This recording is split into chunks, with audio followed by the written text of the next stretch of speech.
everybody, and welcome back to Crime in Sports. Yay! Oh, yay indeed, Jimmy. Yay indeed. My name is James Petrogallo. I'm here with my co-host. I'm Jimmy Wisman. Thank you, folks, so much for joining us today on this is a crazy-ass episode of Crime in Sports, man.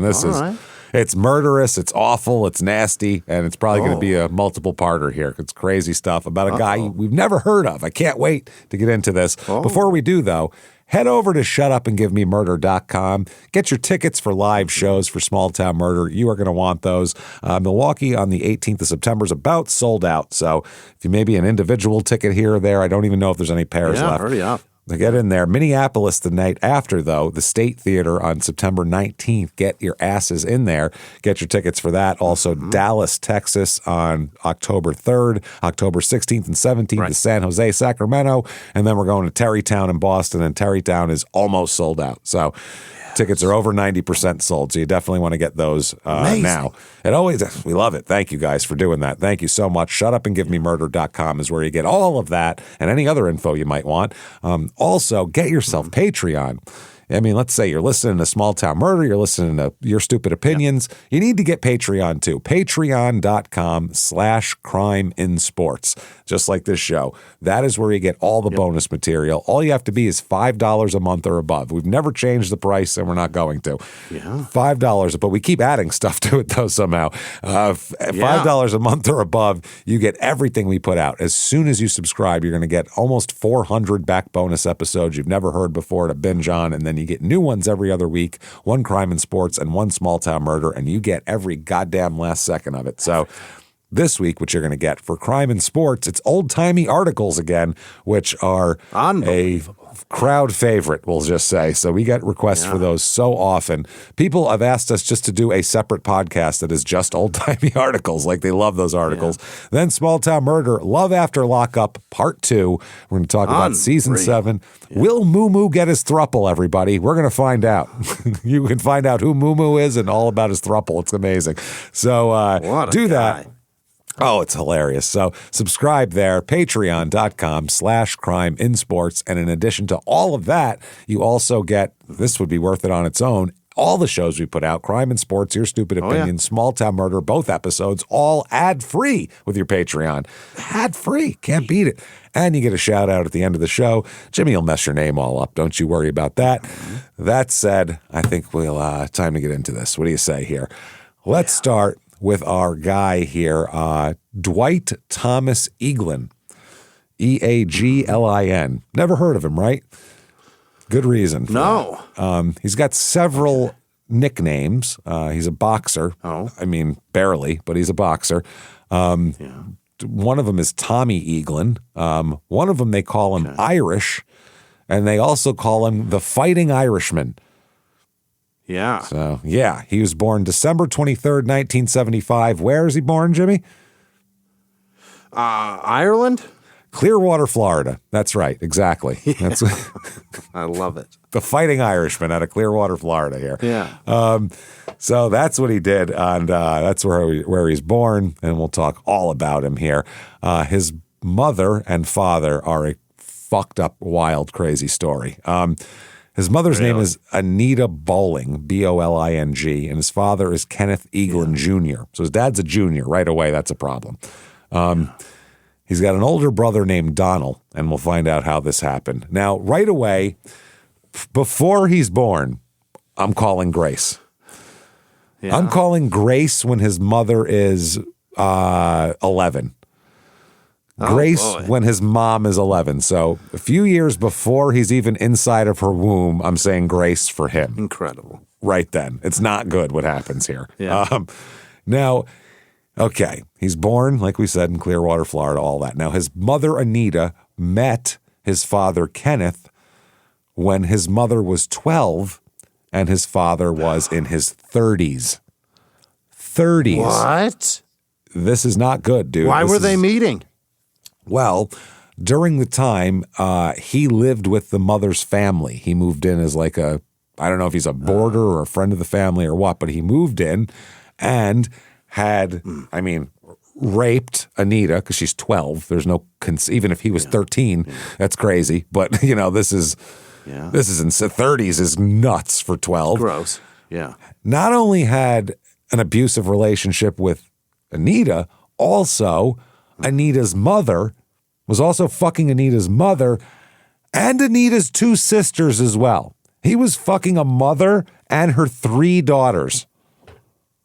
Not sure the age of the sisters. He's having sex with every woman in the house. Every woman he's like the house rooster. He's his job is to every female in the house. Let's not call them women. No, not women at all. Every female human in the entire house he is having sex with. Boy.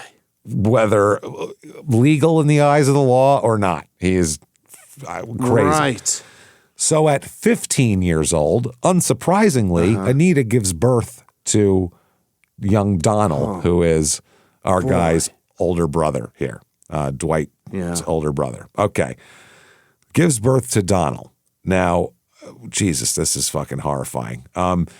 Kenneth was 30 at that time, so he was in his late 20s, to be fair, when he was raping a 12-year-old, which makes it much better, obviously. So fucked up. Ugh, God. After Donald's birth, Anita marries this guy. Why? Marries him because she's 15 and has a baby. And her fucking piece of shit mother didn't take her to fucking get a goddamn abortion like a responsible person would. And fucking let this 15-year-old who's being raped since she's 12 have a rape baby with a 30-year-old.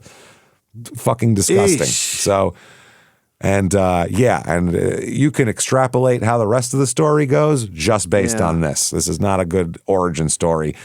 This is a Florida, like a comic book villain from Florida's origin story here. God. This is horrifying. So they get married, and then Tommy, Dwight goes by Tommy as his whatever. He's born 2 years later when his mother's 17. So now she's 17 years old and has 2 kids with some dude who's twice her age. Okay, this poor fucking girl. Anita and Kenneth separated when Tommy's still an infant. She's getting a little long in the tooth for him, you know what I mean? A little old, I think. You know, she's pushing 18. She's pushing legal almost. So he's never had legal sex with her. Well, I guess they were married. That's somehow legal. Yeah. Okay. A 31-year-old goes to marry a 15-year-old, and you go, yeah, that's great. As soon as they go up to the thing, you handcuff him and take him away. That's it. They're not allowed to get married. So bad. Yeah. I don't care what her parents say. I don't care what. No, 30-15. We're not making it legal for you two to fuck ever. Fuck off. That's unbelievable. Ugh. God damn it, that's disgusting. Fucking disgusting. So poor fucking girl. So they separate, and Kenneth takes the 2 boys. He's going to be a great influence. Sure. That's the guy you want. Raising 2 boys, especially. Well, at least he'll less chance he'll rape them, I suppose. But yeah, maybe. You know, maybe. I mean, if he's more likely to rape a young woman, I'm not sure. So they separate. Kenneth takes the boys and places them in the care of a guy named Alex Carlisle and his wife, who the kids never met before. Hey, kids, I'm going to take you from your mother, and I'm going to dump you off with people you've never met before. Enjoy. Right. Bye. Okay. So this, again, not good. So far, Just no a good family decisions. friend of some sort, but they've never met him. Some guy he knew, apparently. Yeah, they never met these kids before. I don't know why they decided to take these kids in. That's suspicious right there. Yeah, that's fucked up. So the children remained with these Carlyles for 6 months before their father came back and got them. Okay. Scooped them back up again and moved them to Kentucky as well. Yeah. Now, at the time of the move, Tommy's still in diapers, still, bottle and all that kind of thing. Still a pre-toddler, basically, or, a young toddler, you'd say. In Kentucky, Kenneth left Tommy in the care of his brother while he went to work. Not Tommy's brother, not Kenneth's brother, Tommy's brother, who is under 5 years old. He's in charge. Perfect. Kenneth would go to work and leave a 5-year-old in charge of a 2-year-old. I mean, That's like that John Mulaney joke of we got a dog to watch the fucking horse. Like it's ridiculous. None of this is working. You know what I mean? Wow. That's crazy. They were, and this is in like, they don't have like furniture, things like that. They just have mattresses on the floor. Like they're not living well at all. Donald, who was 5, was responsible for changing diapers and feeding the two of them. So he'd have to make a 2-year-old. A 2-year-old. So this 5-year-old would be in charge of changing diapers and making food and feeding a 2-year-old. 5-year-olds have no decision making, first of all. That's a bit early to have that kind of responsibility. A little bit, right? Like, I'm sorry I didn't change his diapers. I got distracted because Elmo was on, basically. Like, I'm 5. I get distracted real easily. Yeah. Holy. Yo Gabba Gabba had that beatbox guy again. Yeah. It was amazing. It was crazy. I was just mesmerized by it. I don't know where the kid crawled off to. He made all the music with his mouth, Ma. Wow. So they move out of this house. Yeah. And the children both, I don't know if Tommy will remember this because he's like 3 years old, but the other brother remembers it. They watched their father burn the house down for insurance. Come on, kids. Got to set the fire now. Burn the house down for insurance. I got to show you one of life's valuable life lessons. Yeah, houses are, see, what you do is you insure them, and they're worth a lot of money. When you can't afford it anymore, and I assure you, you won't at some point. You light a match. That's how it goes. You ever seen Goodfellas? Yeah. Come on, kids. Let's watch Goodfellas. Sit down. Yeah. It's about time you've seen Goodfellas, I believe. Dip the tampons in the kerosene. Yeah, then hang them nice from the ceiling. Look, you look like you're decorating a fucking Christmas tree. Let's go. Hurry up. So Kenneth then leaves the boys with an old people who they don't know at all. Yeah. So they don't know these old people. They're left with random old people. The children lived with this couple while their father attended college. You don't know. He went to college. You're in your mid-30s. You have 2 kids that you got from a fucking product of raping a fucking teenager. You don't get to go to college. Sorry. Take care of these goddamn kids that you made. College is on the table.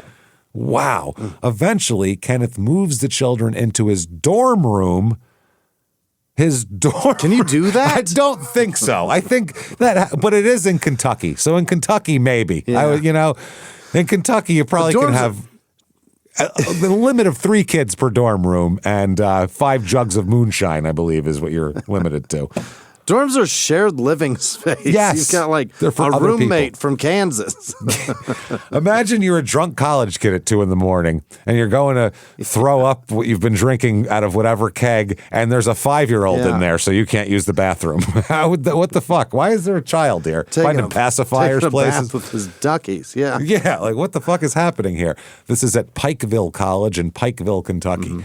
Yeah, that sounds like rural Kentucky. I would assume you're gonna have to let a kid in once in a while when you're dealing with rural Kentucky, probably. Yeah. So Tommy was about, he's in his 2, 3 at this time. He's in that toddler age still. He would leave. This is in a dorm room. He would leave the kids alone in the dorm room while he attended classes during the day. Wow. They just have free run of the dorm, and the 5-year-old, Stay here, of course, kiddos. Daddy in charge of the 2-year-old. Clearly, They were also left in the family car during his 8-hour work shifts during the evening. He'd just leave them in the car. I have nobody to watch these kids. I just leave them in the car.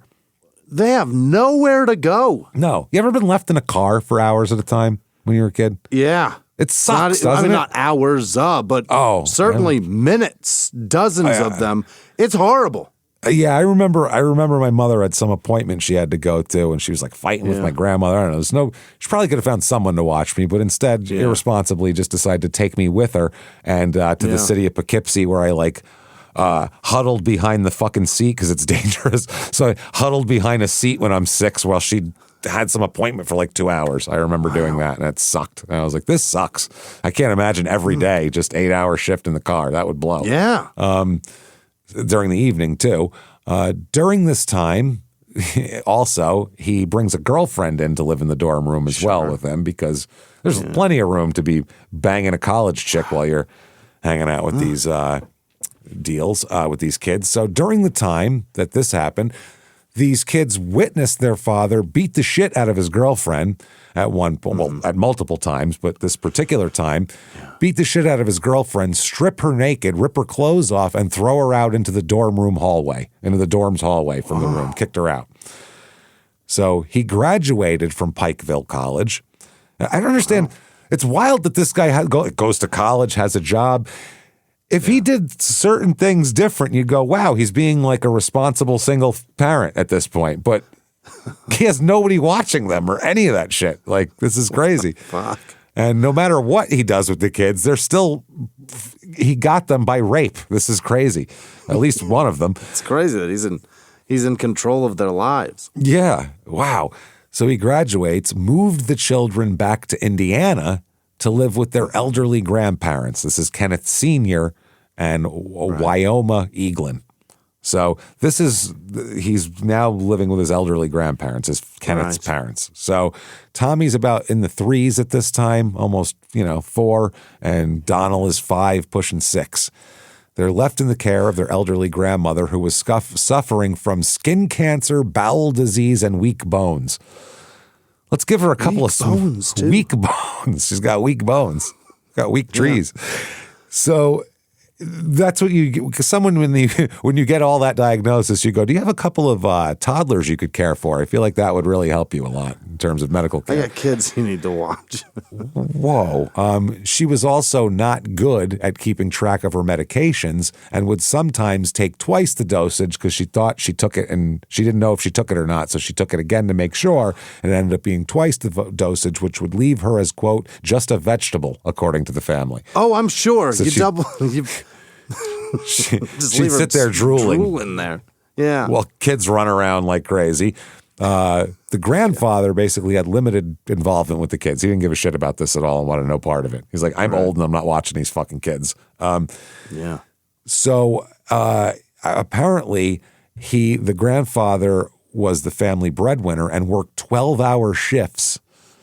An elderly grandfather, 11 a.m. to 11 p.m. at International Harvester 5 days a week, and then spent the weekends maintaining the farm they lived on. So he didn't really have any time for these kids, essentially. This man's out here selling combines and tractors and shit, and then comes home to work with combines and tractors and shit. 12-hour shifts all around. So Donald, Tommy's older brother, described his grandmother as verbally demanding because she was frail and physically limited. So she had to, yell at you to get her point across. Also said she was hurting all the time and that the grandma and grandpa would verbally fight in the presence of the boys a lot. That happened a lot. The family moved around all over here. Time with the grandparents. They're in Kentucky. They're in Indiana. They're in Illinois. A grandpa eventually was abusing grandma, was smacking her around. Bad bowels and weak bones and all. He's beating her up, and the kids saw that. It's not good. Also, Kenneth during this time, he's always hitting the kids too. These boys are always getting smacked around. Oh, absolutely. Yeah, he's not treating them with compassion. Concern between, Yeah, he smacks them around. On Tommy's 3rd birthday, this is a sweet, just a lovely story. We've had a lot of bad childhoods on this show. Like it's kind of one of the standards of our show. But it's almost a staple. Yeah. This is a top 2% bad childhood here. This makes like Toe Nash look like he had a good childhood. Remember the Toe Nash childhood? Yeah. This makes him sound like he's doing fine. Like, it's bad. On Tommy's 3rd birthday, his father was holding him upside down by his feet and punching him. Like he made his own toddler punching bag, holding him by his feet and punching him in the face. Okay. Why? And he was mad at him. While he did this, because of the force of what he was doing, he snapped Tommy's femur. You know how hard it is to snap a 3-year-old's femur? 3-year-olds are made of rubber. A 3-year-old's is a little easier. No, it's harder. They're made of rubber. Their bones aren't even solid yet. Oh. They're made of fucking rubber. That's why you don't see a lot of 3-year-olds with casts on. They're walking around falling. All they do is fall. Yeah, right. But their bones are made to not break when they're that age because all they do is fall. Otherwise, the kids would have constant broken bones. They'd be in a body cast by the time they were 5. So to break and the femur's your strongest bone. So that's the strongest one. To break a 3-year-old's femur must be insanely hard to do, I would think. It's not even that long to snap. They're tiny. Those fat little, tiny legs. Yeah. That's it. Yeah. Donald said it was common for his father to hold the children this way while he beat them. He found it convenient to hold them upside down by the feet and beat them. That was his move, apparently. That's the easy way. It's creative. I'll give him that. I've never heard of anyone beating their children like that. Have you? I've never. Dangling a child and speed bagging him now. No. You'd think he would find a place to like hang them to do that. You know what I mean? Like a speed bag rack rather than having to hold them up by the feet. After a while, that would be tiring. The children were hit. Not only were they punched, they were beat with belts, switches, yardsticks. Donald later said, quote, whatever was close by. Yeah, I mean. Just, grabbing distance. This gavel, pow, just whack your kid with it. That's nice. Kenneth would hit the boys on their legs, backs, heads, faces, causing them to bruise and bleed. He just beat them like they were adults, basically. Like he was, mad at them and they were adults. Yeah. So he would beat them also, not only with his fists and with objects, he would also use them and propel them into objects, run them into things. Hit a kid with an object or hit an object with a kid. That way he could basically beat them with the house at that point if he ran them into the walls, floors, and furniture. And that's what he did. Shit. And he would tell them repeatedly that they were worthless just like their mother. Very nice. Nice. Classy. Nah, that's class right there. Oh, this guy is all class, isn't he? Kenneth eventually moved to Alaska and left the children in Washington with his parents. Moved to where? Alaska, where scumbags who have horrible pasts move to get away from them, to hide in plain sight. This is who moves to Alaska. A guy who is leaving behind a trail of broken children. That's who goes to Alaska, generally. Wow. However, during his visits home, he continued to verbally and physically abuse the children once or twice a day, Donald said. Oh, boy. So that's nice. When Dad comes in to visit, you still know he loves you because he beats the shit out of you on a daily basis. That's nice. Wow. According to Donald, quote, the violence progressed over time. The older we got, the harder we got hit. And the children never had any contact with their mother, by the way. I'm sure. Up at this point. They were left to understand from what their father told them that their mother was, quote, well, number one, worthless, obviously, from what we said before. Yeah. But also, quote, a whore and a dope addict as well. Oh. A worthless dope addict whore, I believe, is how he's going to phrase that. Wow. And when she was upset with the boys, Wyoma, grandma, would tell them they were just like their mother as well. That was a common thing they heard. The useless dope addict whore. Yeah, a worthless dope addict whore, just like your mother. Yeah, your little whores as well. At one point, Donald sought out his mother, took Tommy over to their maternal grandmother's house to see her. Upon their arrival, their mother sent them home, afraid they'd be punished, and the children were beaten when they were home. She said, you're going to get in trouble. Get out of here. Your father's going to be so mad. And when the father found out where they were, he beat the living shit out of them. Sure. Because it's totally abnormal for a 6-year-old to want to see their mother. That's super weird. Right. They didn't remember their mother. You know what I mean? They wanted to go see mom. That's wild. When Donald was in the first grade, we're still only till Donald in the first grade. This is how horrific this is, okay? My word. His father returned and took the boys, both of them, to live with him in Illinois with his third wife, Gloria. Yeah. No, we don't know how old she is, but she has 3 children already. So we're going to make a Brady Bunch. Almost. A 5-kid, violent, abusive Brady Bunch here. Imagine if Mike came home from the architect office, like threw his blueprints down and just punched Jan right in the fucking mouth and started fucking kicking Bobby and grabbing him by the feet and beating him. How crazy would that have been? Seems like he needed it, though, right? Possibly, yeah. Seems like he had a lot of rage simmering in there, old Mike Brady. So he's in Just wants to come out, James. That's all it is. Yeah, he's like, they won't let me. Yeah. They won't let me just be who I want to be. Damn it. Kenneth continued to abuse his children, but now, lucky for him, he's got 3 more kids to abuse, and he abuses the shit out of them as well. They're not even his kids. No one. He's abusing people who didn't even come from his ball sack. That's insane. Yeah, nothing to do with him. Imagine the fucking nerve on somebody to beat someone who isn't even theirs. Somebody else's kids. You know, it's bad enough to beat your own kid. You shouldn't beat your own kid, obviously, but at least it came from your balls and you have some weird mental thing in there at saying, least you've got, I put you in this world, I'll take you out. That bullshit. There's something inside you that's telling you to do harm to do good. I don't know what that is, but at least to like you have your object is to raise a better child than what you deem this child as being, right? Usually in the beatings. Is that what people are going for? It's not, I assume. That's not what you get out of it. So that's really weird. That's like my saying, kid's 18 and he talks back like crazy. I still haven't punched him yet.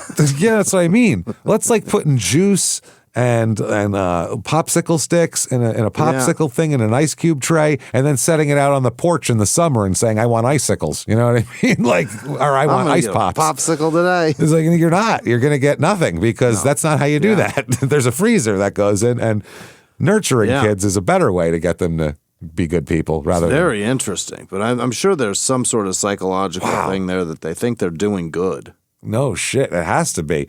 There's a thing in the paper about Pops owing all sorts of money here. You have to file your answer or otherwise appear in this case at the clerk of the court, blah, blah, blah, blah, blah.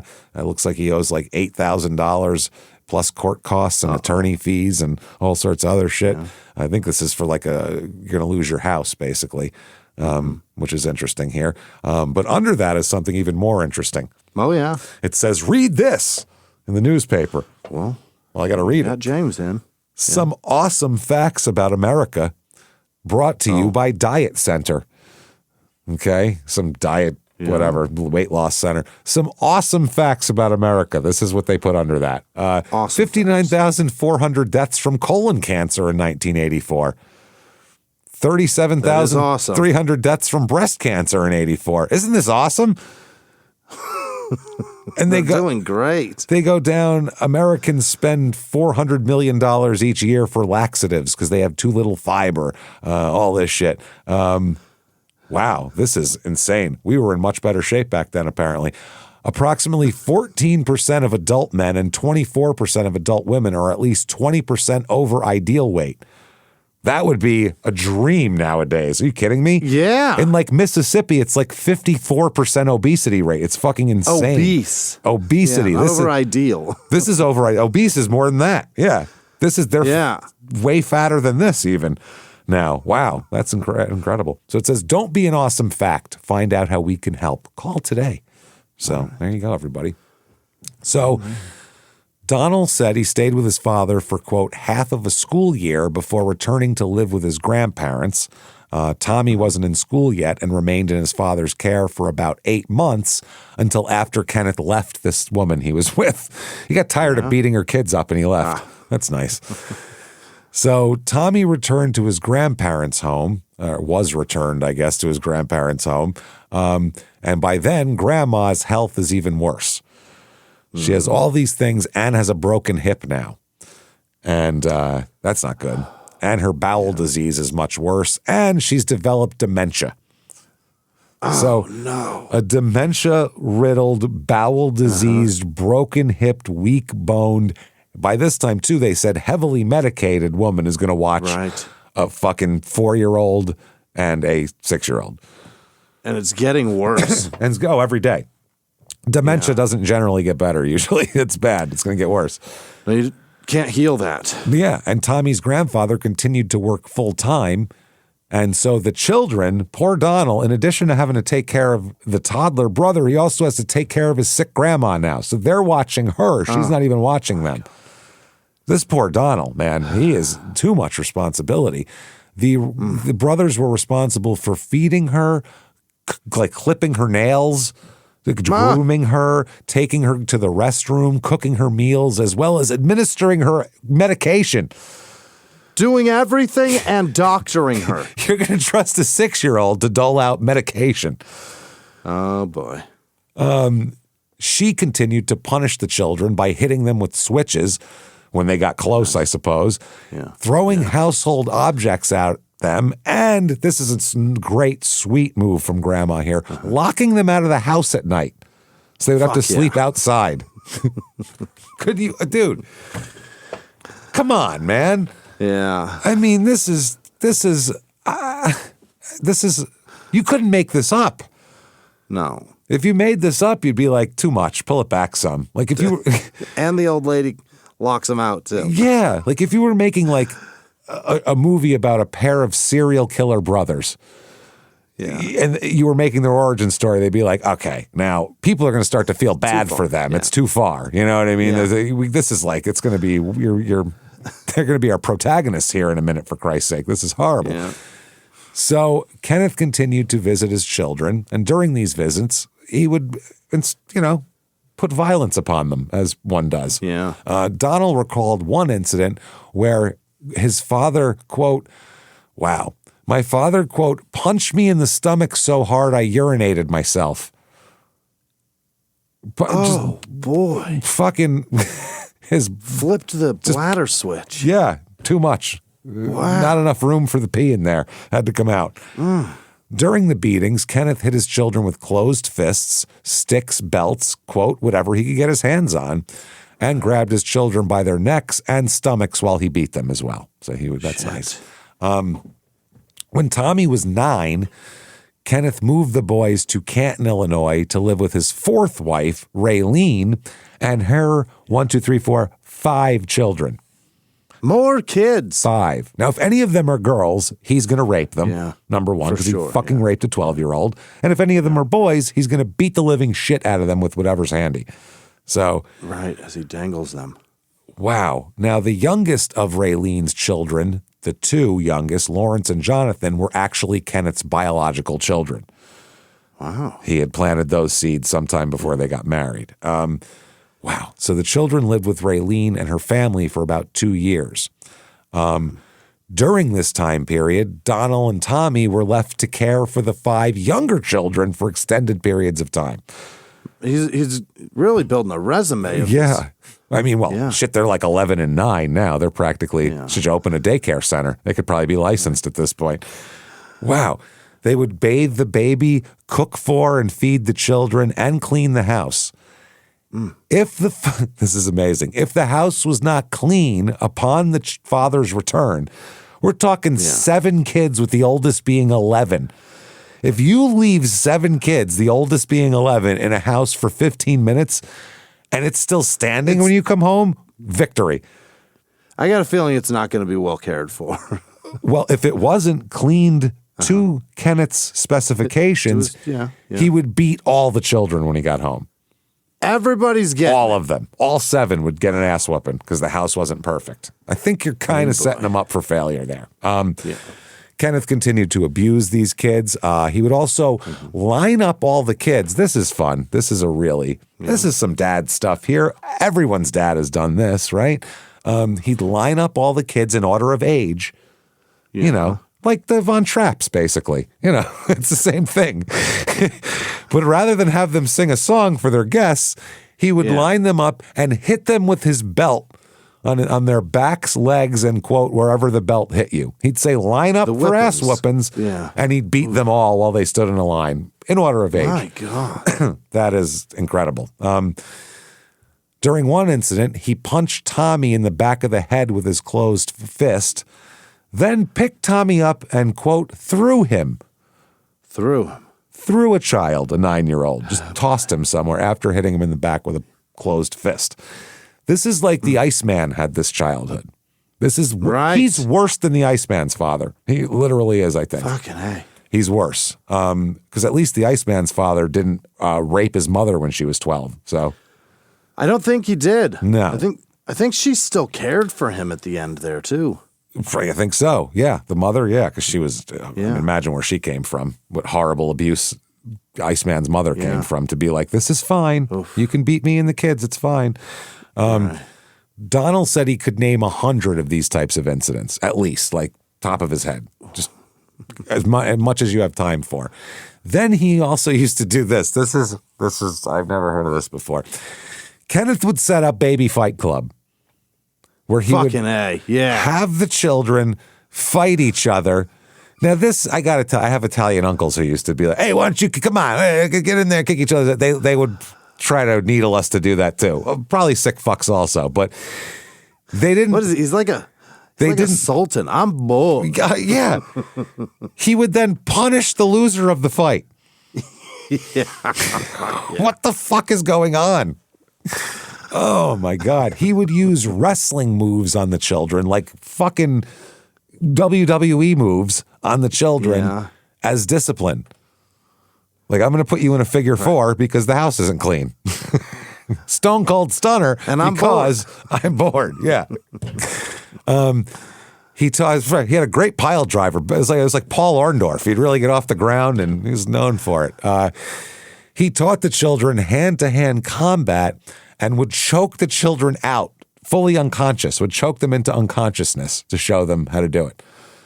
Oh my. I mean, are they training to like be like people who like live in the fucking in the tunnels in Vietnam or something? Like, what is he training? Is he Willem Dafoe in fucking Platoon? Is that what we're talking about? That's what it sounds like. This bores me. This bores me. Fight the children. This bores me. Bring me 2 children to compete in combat.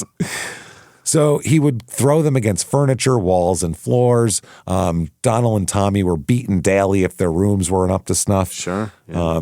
He would come home late when the boys were sleeping, pull them out of bed, and beat them. They're sleeping. Wake up. What's going on? Pow. Just start popping the kid in the face. That's insane. The beatings. Time to fight. They said the beatings would last a long time. Like, he'd wake them up, beat them for 20 minutes, and then put them back to bed. According to Donald, Tommy was the most beaten child because Tommy would take responsibility for what the other kids did in the house. So if someone did something, they'd say, who did this? He'd say, me. I did it. I did it. Which is what you do if you've been abused your entire fucking life. At some point you go, I'm not me. That's who did it. Yeah. Go ahead and hit me. What are you going to do? Fuck it. I'm not. What are we going to do? Hit me worse than you did yesterday? Like, that's. I don't know. This guy might. I know. That's how abused. There's different ways abused kids go, and some of them will be meek, and some of them will be, I did it. Fucking go ahead and hit me then. Right. Get it over with. What are we doing here? Shit. So,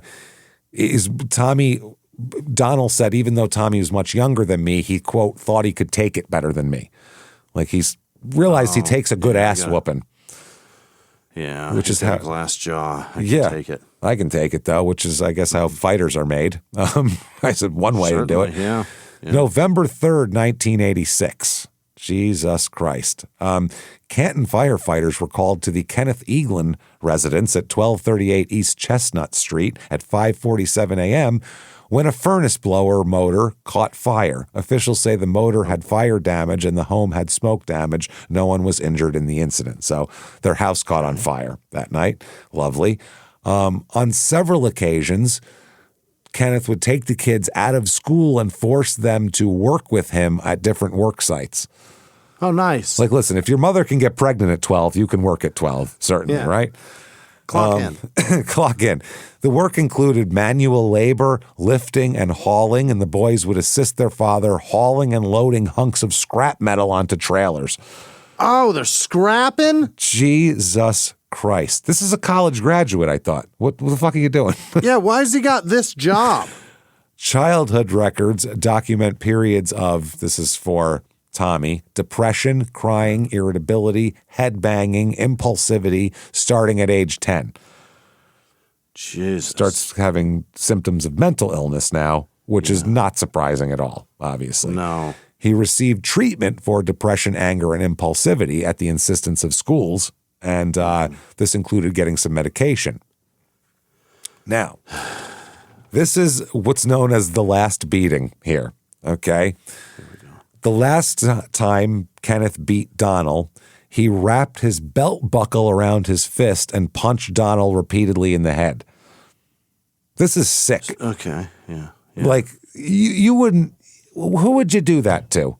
Like if, somebody tried to rape your wife in the bathroom or something of a bar, you'd take and go clock the guy. Like what else? What other, this is crazy, So. To doctor your fist to fight a child is pretty. It's intense. Pretty chicken shit stuff, right? It's a bit much, I would say. Yeah, it's an overkill.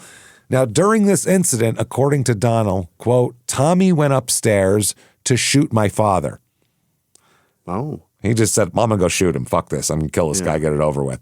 He couldn't do it because my little brother Lawrence walked in front of him, tried to protect the father. Don't shoot him. Please, don't shoot him because he's too young to realize this is the best thing for everybody. If I shoot this man, it's best for all of us, really.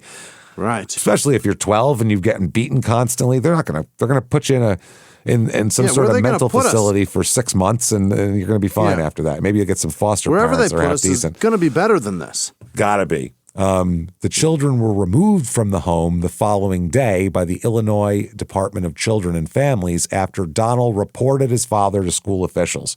They kept this quiet up until this point. And then finally him and Tommy said, we're not taking it anymore. If I can't kill him, I'm reporting him. Fuck these people.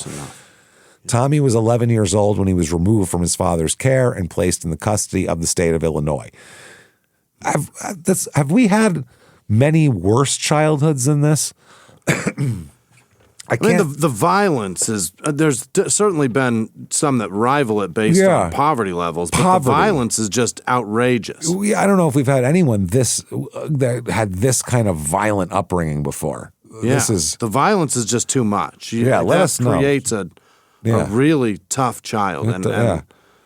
Wow. Incredibly sad. Yeah. If you remember someone with a worse childhood at Crime and Sports, hit us up and tell us because I can't remember anybody. Like I said, a couple people, just the poverty of having a dirt floor and no bathrooms and shit like that. But it wasn't that plus getting the shit beaten out of you like seems to be happening here.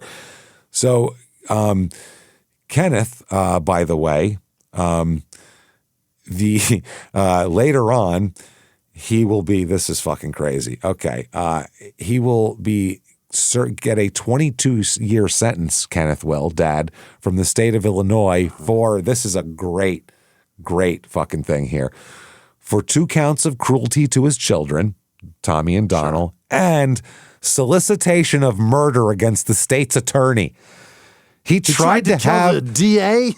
He tried to have the DA murdered for noticing that he beat his children nearly to death on a daily basis. Wow. This is a bad guy. Yeah. This is the worst guy, right? Like, I'd rather hang out with Ted Bundy than this guy. Wouldn't you? Pretty bad guy. I can't think of honestly, was John Wayne Gacy this bad of a guy? Like, this is crazy.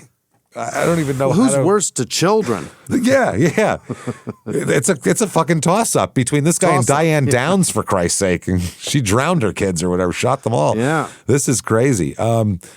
Holy shit. So Kenneth was married. Wow, this is crazy. So Kenneth admitted that he broke Tommy's leg when he was a young child when he was, the way he put it, correcting him. I was correcting him. Okay. Yeah. That'll do it. What's wrong? Yeah. That's Jesus Christ. Kenneth, at this point, by the way, has been married 4 times and has 10 biological children at the time of this hearing, because this is the, he goes to the school, the state goes after Kenneth and files charges, and then he tries to have the DA killed, and then they add an extra charge that gets you way more time. So that was dumb. 10 biologicals. 10. He's got 10. Shit. Wow. So Kenneth is now going to be in jail. Now we enter the foster care institutions and mental health facilities of our country here. Yeah. Okay. Richard Winkler, Dick Winkler. He's got Dick and Wink in his name at the same time. Yeah. Old Winky here. Dick Winkler. Jesus. Henry's dad. A licensed clinical professional counselor and school psychologist. here, worked with the Department of Children and Families in Illinois for 27 years. He was Tommy's DCF case manager upon his placement in a residential treatment at the Nachusa Lutheran Home. Sure. Tommy went through 5 foster care placements consisting of traditional and specialized foster care prior to entering residential care. So they tried to put him in foster care. He lived with 5 goddamn families and apparently wasn't working. Wow. According to Winkler, Tommy was placed in residential treatment, quote, due to the multitude of foster care placements, all of which were fairly short-lived. I think his longest placement was 10 months. I believe his first home was about a 6-month duration placement, then maybe a 4-month, a 3-month, a 10-month, a 3-month. Just months and then moving into, it's always temporary. It's always, his whole life is temporary, which for him is what he's used to. Yeah. Like I've talked about this before. I moved a million times when I was a kid. I have to stop myself from fucking moving all the time. I have to have Sarah there going, we're not moving. And I go, okay. I get the itch to move all the time. Hey, let's move. Let's sell our house and move. And it's like, no, we're not doing that because my brain wants to just keep going. We have to keep going. We have to get out of here. Fuck out of here. Can't be comfortable. It's too comfortable. Let's go. Pack our shit up. That's comfortable. Yeah. So... Life's too predictable now. That's too weird. I've gotten over that a little bit now. I'm starting to, just from Sarah going, no, stop it. And I go, okay, yeah, you're right. And then I stop. So around 13, he's placed into the residential treatment at the Nachusa Lutheran Home, which is a facility for juveniles removed from families or in trouble. During the diagnostic evaluation, the psychologist diagnosed him with cyclothymic disorder. What's that? A childhood mood disorder involving rapid cycling between near manic and depressive states. So kitty bipolar is essentially what it is. Bipolar for teens. Hey, there you go. Have it too. Teens can have it too. This was viewed by experts as consistent with and a precursor to his adult bipolar diagnosis. So that's what it is, kitty bipolar. He was also noted to have emotional problems, adjustment disorder, and some indications of antisocial, asocial tendencies. How would he not have those things? Right. How would you not either want to back away or hate everybody, not trust them too? Though later experts distinguished impulsivity tied to mood disorder and trauma from full antisocial personality disorder in childhood. So they kind of separated it out later. Now, November 1989, Tommy is admitted into the residential program at Nachusa a month after his initial assessment. At the time, he's identified by DCF as having emotional problems, specifically adjustment disorder. That's not okay. I thought that was attachment. It's adjustment disorder and a disturbance of conduct and emotion. He probably has attachment disorder too, I would imagine, just based on the fact that he was ripped away from his mother immediately and then never was cuddled or loved, or he had a fucking 4-year-old caring for him. There's no way that he could. Right. So that's not good for kids. In January 91, he successfully completed the Nachusa program and was placed in traditional foster care with the Winge family, W-I-N-G-E, or Wing, either one. Now, Dick Winkler explained that it was significant that Tommy graduated into traditional care from the Nachusa Residential Center there. That's how this goes. You start here, we get you ready for this, you move to that, and then hopefully you graduate and you are 18 and not the state's problem anymore till you kill somebody, and then we'll get you back again. And then we'll deal with this again later. Rinse and repeat for tons of unwanted fucking children here. So Tommy had to achieve various goals involving social interaction, behavior, school achievement, and anger management before he would be allowed to leave Nachusa, and he successfully completed all the requirements. Okay. He was apparently highly motivated to live with this family and was very close to Lori Winge, the mother. Was very close to her. He liked this. Dying for a mother. I mean, good Lord. Dick Winkler observed that Mrs. Winge was probably the mother that Tom never had. So that's what he needed. However, Tommy, what they called, relapsed while he was with the Winge family and was sent to the Dixon Group home. So he had an upticking of his problems. He still has mental problems, emotional problems, and he's not fixed. He's been being bashed in the head constantly since he was a toddler also. Yeah, there's probably some brain damage based on history, but also, I mean, his everything of his maturity level is going to be taken backward, as you know the word, but there's a problem. It's gonna, it's always gonna be some sort of remission for him too, where he's gonna go back into what he was doing, and it's gonna happen here. It just never stopped here. He eventually returned to the Winge home prior to his discharge from the group home. Even after that, though, his behavioral problems never really stopped. His counselor said he has a history of sabotaging a good thing, which I totally understand. Yeah. That I get. Self-saboteur. Yeah. That I understand. And for him, it's that these are unfamiliar feelings to feel good and to feel secure. Yeah. So you got to fuck that up because it's not normal to you. Well, a lot of times you self-sabotage because you A, don't think you deserve it, and B, you know that this is going to go away soon, and you may as well be the driving force in it rather than being hurt by somebody else. And people they like what they're used to, even when it's terrible. Yeah. You know what I mean? You get a woman who's had a chaotic past who likes guys who like beat her and cheat on her, all this, and then she goes out with a nice guy. She's going to eat that guy up and spit him out in 3 months because that's not what she needs inside unless she gets a shitload of therapy. You know what I mean? She's going to be like, well, I know this is better for me, but he hasn't hit me at all. And I'm used to that. So that's not good. It's the same type of thing. They said that he had a history of sabotaging a good thing and, quote, pushes people away because he figures they're going to leave him anyhow, so why get real attached? That's all he's ever had.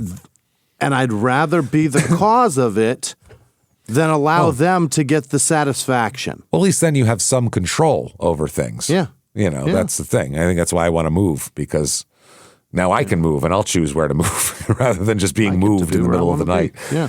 So Dick Winkler testified that at Nachusa, Tommy, quote, tended to cycle in and out of depressive moods quite often, and it was a very rapid kind of cycling. An insignificant event could happen. He might get disciplined for not doing a chore, for doing a chore improperly, and he would immediately go into like a depressed mood.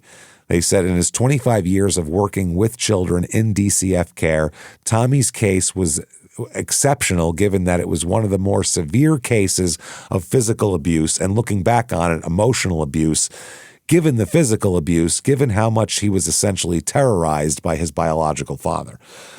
So this is 25 years working with the most fucked up kids in the state of Illinois, and he's at the top of the list of people who've had it the worst. Right. This is not good. A guy named Tom Schwamberger worked with Tommy at Nachusa, and Nachusa contained a campus, a school in the thing here, facility, which was referred to as the Nachusa Diagnostic Center. According to this Schwarmberger guy, most of the children at Nachusa had emotional problems, but Tommy's emotional problems were, quote, different from a lot of the kids. His emotional outbursts, the way he would do them would be full fucking meltdowns. He said it reminded him, Schwamberger said it reminded him of the meltdowns he witnessed in his autistic son. He has an autistic son that has meltdowns, and Tommy's are the same thing, he said. He has the same kind of meltdowns where it's just all out, outside world doesn't exist anymore, meltdown. Tommy might have some undiagnosed issues? No, he's just saying that that's the only time he's seen something so severe is from an autistic child. So that's how severe this is of a meltdown. That's a lot. Yeah. They said he was inconsolable when this would happen. Now, you just have to let him cry it out or wear it out. He also suffered from depression, and while he was in the facility here, that depression manifested in anger and rage. During the time at Nachusa, this guy says Tommy's emotional needs were never truly addressed. They said that the staff just put out fires with him, but weren't equipped to deal with the real underlying problems. They were just trying to keep him from ending up in prison, basically. Just kind of whatever, keep him penned in. The social workers that were available were primarily, responsible for completing paperwork, and they don't provide therapy. They just watch them. Children were placed in this facility either because they were taken away from their families or were just in trouble with the law. So this is like juvie, basically, type of thing. They also said Tommy was a likable kid who got along well with other staff members as well as the children. He was fine. He's a likable enough guy, but he had these outbursts and these problems. They said he was not one to basically stand for bullying in any level. Okay. Against him or anybody else. He's not having that shit. Oh. They said he stood up for the children who were bullied a lot. If anybody was getting bullied, he'd jump right in there and go, bully me, motherfucker. Let's go. Yeah. He's also very hyper and always making people laugh, they said. He's a very funny kid, has a lot of energy. They said that he was terrified of his father, and it was only at this institution that he learned that his father was in prison. He didn't even know his father was in prison. Had no idea? No, they just put him in there. They didn't tell him what happened to his father. So they finally, he said, where's my dad? And they said he's in prison for doing this and also threatening to kill the state's attorney, which you can't do. There's a lot of reasons, but Tried to hire a guy to kill the guy. So for the first time, he was provided with his mother's address. He's never had it? Never had it. He didn't know what it was. Mm-hmm. And he asked one of the social workers to help him mail a letter to her. Help me compose and mail a letter to my mom, basically. Take it easy. She's useless. Yeah, she's, don't forget, a whore also. Quite the whore. You missed that one.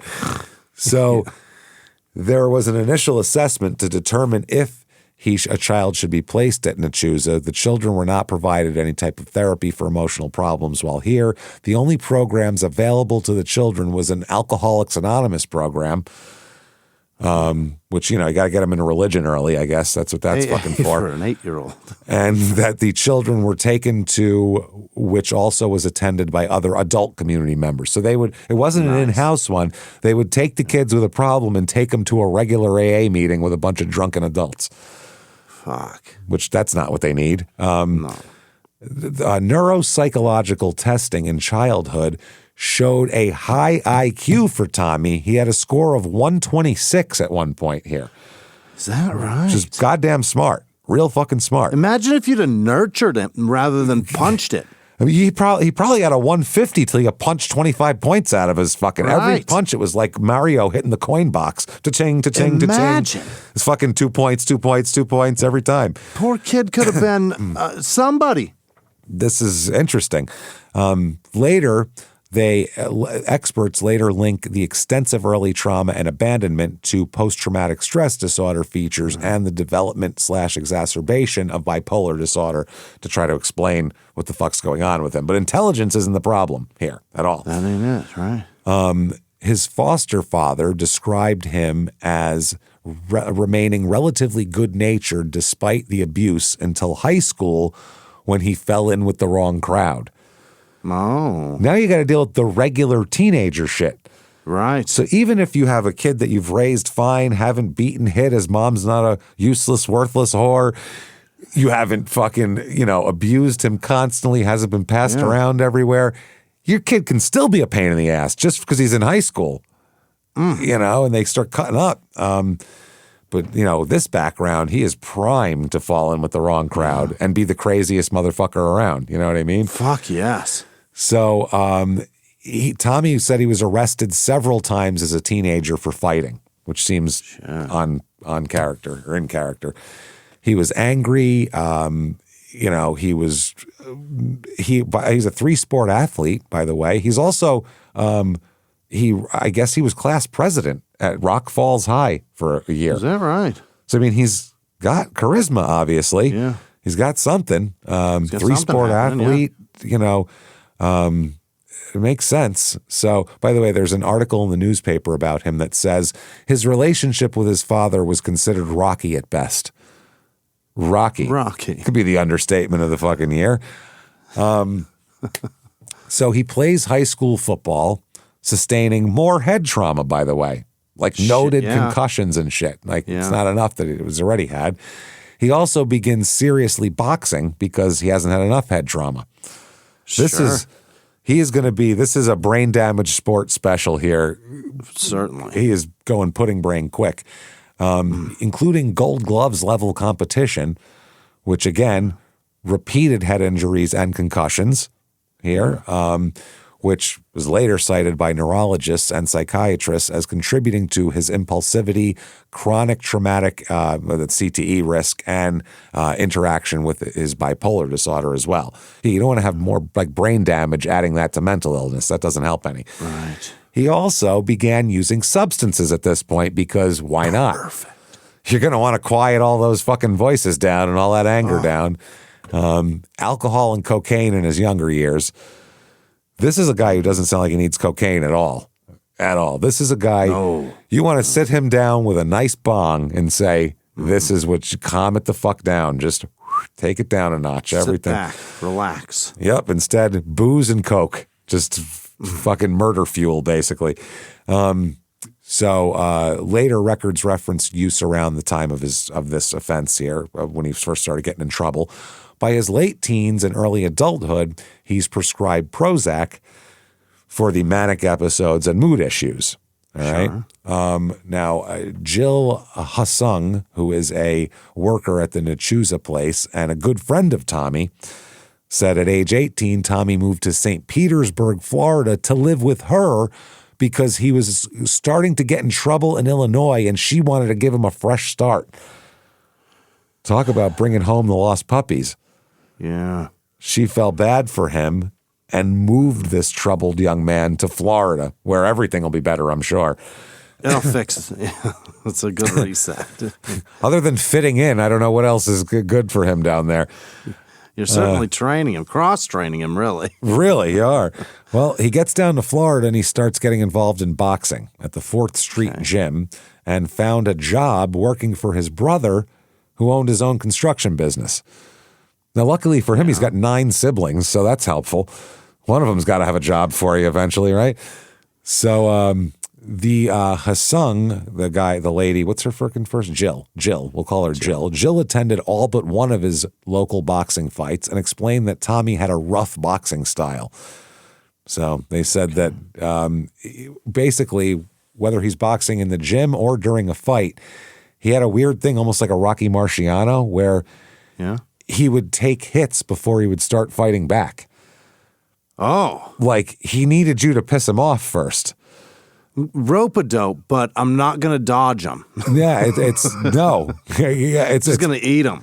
I'm just going to hit me, let the rage build up inside of me. Right. Then I see your face as my father's and I beat you. That's how it works. So he's a really dedicated boxer. He trains regularly and before and after a full day of work. So he gets up early, trains, goes to work, then goes and trains again. He continues to experience emotional problems, though, because boxing isn't going to solve your issues. You can't run from them unless you're, only inside the ring is where they're going to be fixed. As soon as you step through the ropes, shit's fucked up again. That's how it is. Life's back to normal. Yeah. Fuck. Comics try to run from that by being on stage. You're only up there an hour a night, asshole. What about the other 23 fucking hours when you're a mess? Where you running to? Yep. So on one occasion, he called Jill because he was upset and scared. He was crying and told her that he was afraid I might hurt somebody and told her that he needed to get on some kind of medication. And that's when he was taken to a physician and put on Prozac. Okay. Now, the doctor said that, he said that since Tommy was a boxer, he wanted to give him something that would allow Tommy to keep his edge as far as boxing. Nothing that would, dull him down too much. Sure. Lithium might not be the best thing for you if you're boxing. You need something that's going to keep you up a little bit. He had another setback here while he's competing in Albuquerque, New Mexico. His coach had to call Jill on the phone because, quote, Tommy was acting really strange. How do you act strange? When you're a stranger. We'll find it. Yeah. Here. Wow. He told her that Tommy was off his medication and that he needed his medication. So Jill had the prescription faxed over to a drugstore in Albuquerque to get him his medication. When Tommy first started taking Prozac, he was even more hyper than he usually was. It made him hyper, the Prozac. Jacked him up a lot. That's not good. No, I don't know how that works. I don't know if that's like if you're not hyperactive and you take Adderall, it makes you hyper. But if you're hyperactive and you take it, it makes you calm. Maybe I'm not sure I don't know. It could be the dosage is wrong. It could be a lot of things. But the main point is not working with his brain chemistry. Right. Yeah, not working with that. His behavior on Prozac changed, and the last time he was on it, he, quote, just got real paranoid. He started to get paranoid on it. Yeah. So Jill said that Jill was the one who told Tommy that Lori Winge, the former foster mother, had cancer. Yeah. And Tommy cried and said, why does it have to be her? Why can't it be my real mother? Oh my God. I mean, I don't give a fuck about her. I don't have any relationship with her. She left me with in your mind, the mother's just as much as a victim as you are. Sure. But in your mind, she's an adult and she's your mother. So she should have protected you from father, obviously. But he also hasn't seen that woman, and who knows, she might have this too. Never know. She could be dead by now too. So several weeks later, they said Tommy was absolutely destroyed when Lori died. Just wrecked him. Yeah. Now, boxing-wise, we haven't gotten into this at all. It's an hour 6 into this thing. It's been an hour of child abuse, and now let's talk about some boxing for a minute before we get into more horrible things. So a professional boxer named Mike Middleton described Tommy's boxing style as take two to give one type of fighter, which is exactly how they described exactly how they described Rocky Marciano. Exact same way. He was short and had short arms and was smaller than everybody, so he'd get in, didn't mind you hitting him twice if he could lay one good wallop on you. That was his style. And he could outlast you, essentially, and then break you down. Fine and well, as long as you've got the punch to back it. Yeah, Marciano's 49-0, so it worked out for him. Yeah, there's very few that you're talking about, James. You're talking about one guy. Not many. That's what I mean. One guy can do it. It's the Rocky Balboa style, which you look at and you go, "That's a terrible way to box." Jesus, that's horrible. I mean, nobody looked at Marciano and said he's just so technically superior. They just said he's willing to get hit in the face and hit in the face more than anybody else. That's it. He's tougher than them and he hits hard, and that's it. That'll make you slur saying the word apple. Yeah, there's no S in that. Damn. So that's how it works. He said he would absorb punishment, keep coming at you, and impose his will upon you. His style was to just keep coming, which mentally will break down a boxer if someone keeps coming and keeps coming. It's like that's just after a while you start to lose your mind. I can't get this guy to back off. So Middleton frequently observed Tommy put his hands down during a fight as well as in training sessions. This would cause him to be hit in the head without any defense. Didn't care. Right. Yep. Thought he was tough enough. His assistant boxing coach and teammate explained that Tommy had a specific type of boxing style where he, quote, didn't really worry about defense. He just depended on his offense. That's worry about. Wow. It's like Hearns Hagler every fight with this guy, just opening up. They said Tommy was the type of boxer who, quote, does not care if he gets hit, and they just go straight forward and they don't care if they get hit. Tommy put his hands down during fights and was hit in the head more often than the other boxers I worked with. He just would get hit in the head constantly. Just blows that normally would glance off gloves. His gloves are down, so he's just taking extra hits to the head. Just eating them for no reason. Which is not smart, obviously. It's not sustainable, the guy said too. He said, listen, this is not sustainable what you're doing. You can't do this till you're 35.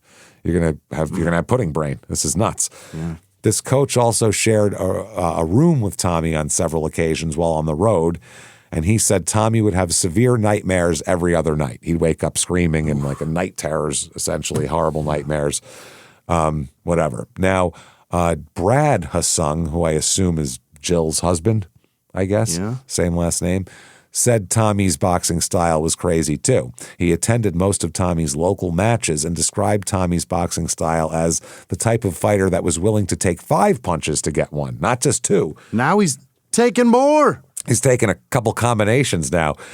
According to Brad, Tommy would take an unusual amount of punches during these matches. The referees at the matches were aware of his style. Quote, they knew he could take a lot of punches, so they would allow Tommy to take the beating, the punches, knowing that he could withstand them and come back. Because normally when a guy gets hit 8 times unanswered, you step in the middle and ring the fucking bell. Yeah. That's it. When a guy, you know what I'm saying? Like 9, 10, 12 unanswered unanswered. or undefended. Yeah. But either, yeah. I mean, if the guy's knocking some of them away, but if he's just getting blasted in the face 12 straight times, that you step in the middle of that for the general thing. But they knew Tommy, that was his style. If they stopped the fight, Tommy go, what the fuck are you doing? I had him just where I wanted him. That's where I needed it to be. Next time, 2 more punches, I was going to whale him. He was getting tired. I've already won. No shit. So the Hasung family, they had some connections and they helped support him and help steer him toward boxing earlier. Yeah. So he continues to suffer from these emotional and behavioral problems, though. He keeps taking Prozac. His illness is interfering with his emerging boxing career, and his attempts at managing his illness without medication are unsuccessful, as they normally are. If your brain chemistry is not right, you need something to fix the chemistry, period. You can't will your chemistry to be better. You know, people think they can just will their brains to do things, and your brain is a real complicated. If you're going to start your car and it doesn't start, do you just, I'll crank the key harder and my willpower will start the car? Something's wrong. You know, what are you doing? Yeah. Yeah. So he won a Florida state championship in 1994. Oh. Now, as an amateur, he has a lot of amateur fights, but the only thing we can find on him is one amateur fight that we know of. But like we said, he had a ton of them. He won a state championship, for Christ's sake. This was on March 27th, 1994, against Jason Adams, who came in 0-1 for his career and left 0-2 for his career. So there you go. How about that? He beats him as a pro. He is Tommy Eaglin as well. So then he becomes a pro. April 29th, 1994 is his pro debut. He fights William Barriera, who comes into this fight 0-6. Fuck. Jesus Christ, man. Can you imagine being that bad at something and just continuing? You'd almost feel bad for the guy as you're pummeling him, wouldn't you? Like, why are you doing this? Why are you here? Just quit, please. Please quit, man. So I can stop punching you. This is it's so bad watching this. 2 minutes and 19 seconds, Tommy knocks him out. And this will be 0-7, and that's his last fight for this William Barriera guy. I think they're fighting at 147, by the way, I believe, weight class. This was a 4-round exhibition, but not exhibition, but a 4-round fight. Only goes 2 minutes and 19 seconds. So they said that these are easy knockouts. In his pro debut, he needed only 2 minutes and 19 seconds to take out Willie Barriera, while the other guy did, another guy knocked somebody out in 19 seconds. Not bad. Mm-hmm. May 10th, 1994, so less than 2 weeks later, he fights James Elliott, who's 1-0 coming into this career. Here we go, 1-0 versus 1-0. It's all happening now. This is at the Hammer Jacks nightclub, JAX. Nice. Hammer Jacks in Tampa. That's got to be in Ybor City. It fucking has to be. It's not fun. It's a gross place. I guarantee that. That sounds like something that would go down in Ybor City. For sure. What do you think the reviews are of that place? Oh, I hope it's still open, because your stupid opinions, we will be covering the Hammer Jacks. I doubt it's open, though. That X is very mid-90s. That's gone by now, has to be. It says Florida history, James. Yeah, history, because a lot of weird shit went down there. Yeah, it was. There's a lot of was going on in these descriptions here, so it's gone. Oh, my God. You don't even want to see it. It's so 1990. Oh, I bet. Hammer Jacks with an amazing. X? Yeah. Jesus Christ. It can't be anymore in Tampa. It says Hammer, and then Jacks is written in like pink, like what neon writing would be. Yeah. And a diagonal over the word hammer. Now that is 90s. Yeah. That's some 90s right there. And it's not a neon sign. It's paint. Yes. All class, Tampa. All class. Yeah. It's gone. I would assume so. Now, this fight goes all 4 rounds. Wow. And Tommy wins by unanimous decision. He's 2-0. Yeah. Look at Tommy. July 22nd, 1994, Alejandro Otero, 1-0 coming into this fight. He'll be 3-12-2 for his career, so not exactly a future star here. This is at the St. Petersburg Coliseum in Florida, here by Tampa. This fight is, again, all 4 rounds. Yeah. Tommy takes his time, as we know. But Tommy wins it again. He's 3-0. Hey. Not bad. Mike Wilson, he fights next, September 16th, 1994. This is Mike Wilson's pro debut, and he will have an illustrious career, though. Really, he will have an amazing career of 0-7, which is just this fight goes 1:34, and it's a TKO win for Tommy. So if you give him a tomato can, he'll kick the shit out of you. Yeah. October 6th, 1994, he fights Larry Jarrett, who is 6-4-1 coming into this fight. This is at the Hyatt Regency in Tampa, just right in the lobby there.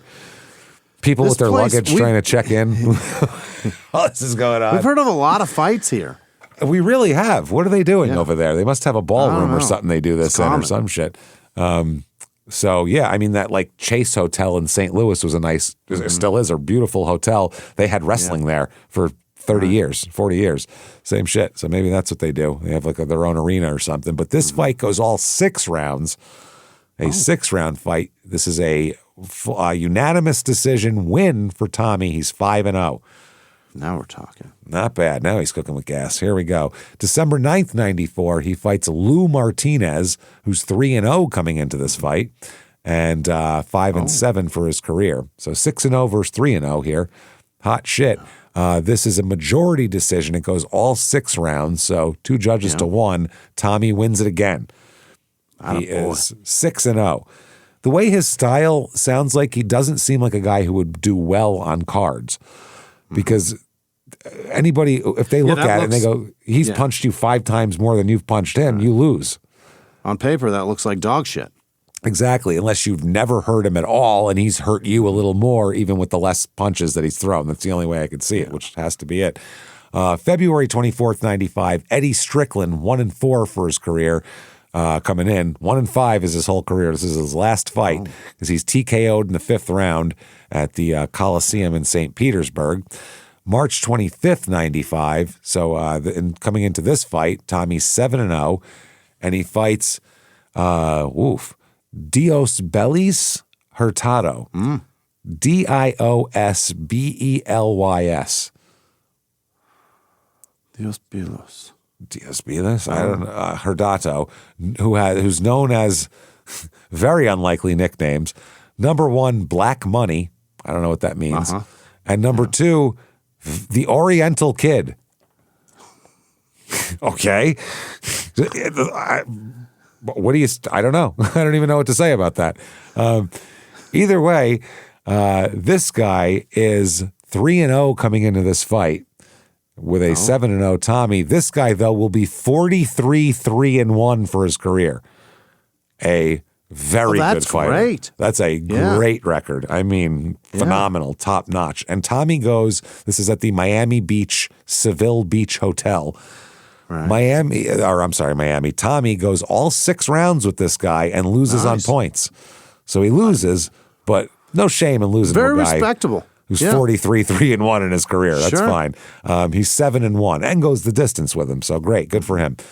Next up, June 2nd, 95, Mickey Blagojevich here. He's 4-0 coming in, 9-1 in his career. This is at the Coliseum again in St. Petersburg.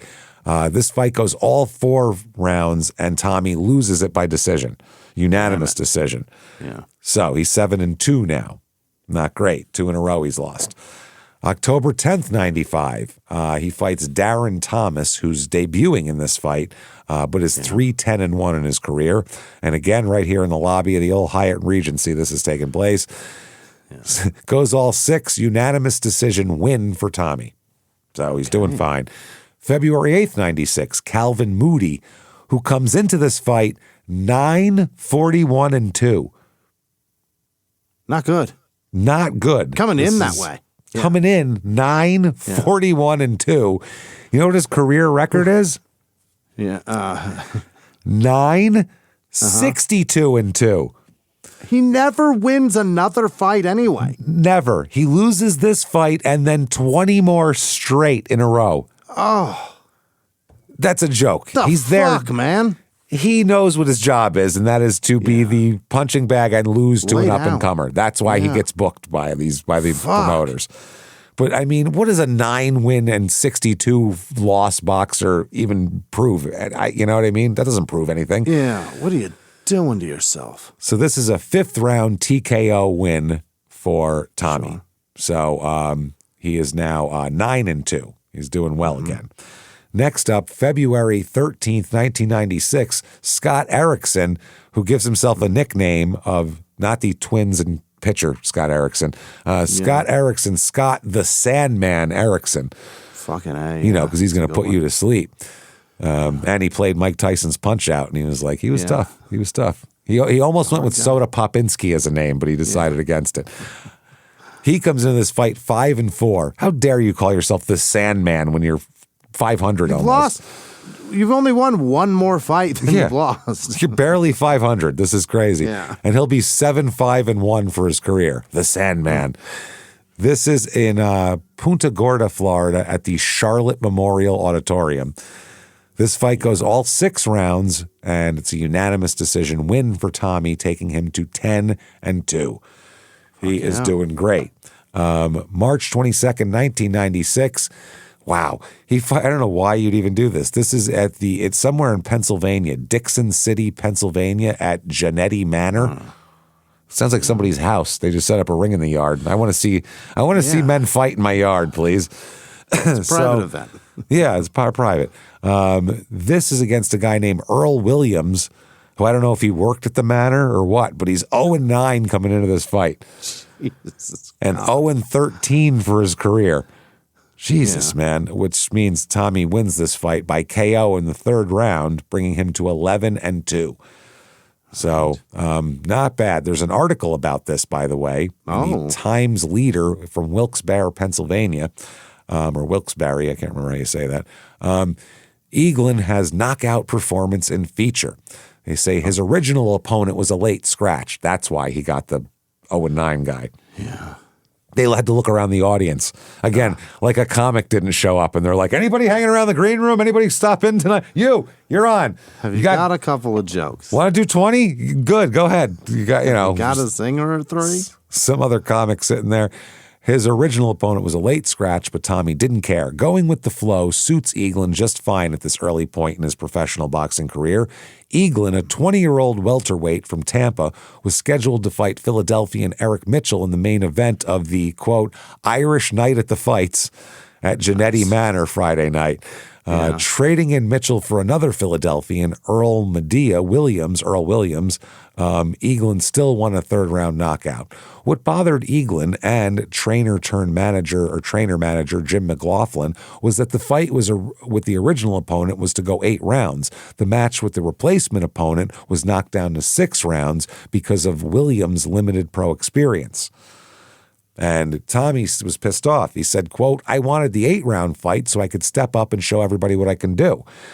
Mm-hmm. And they only gave me 6 because this guy's a fucking bum. They said, he didn't say that, but I said that. Yeah. Tommy still showed his punching power by knocking down Williams 3 times in the first 2 rounds.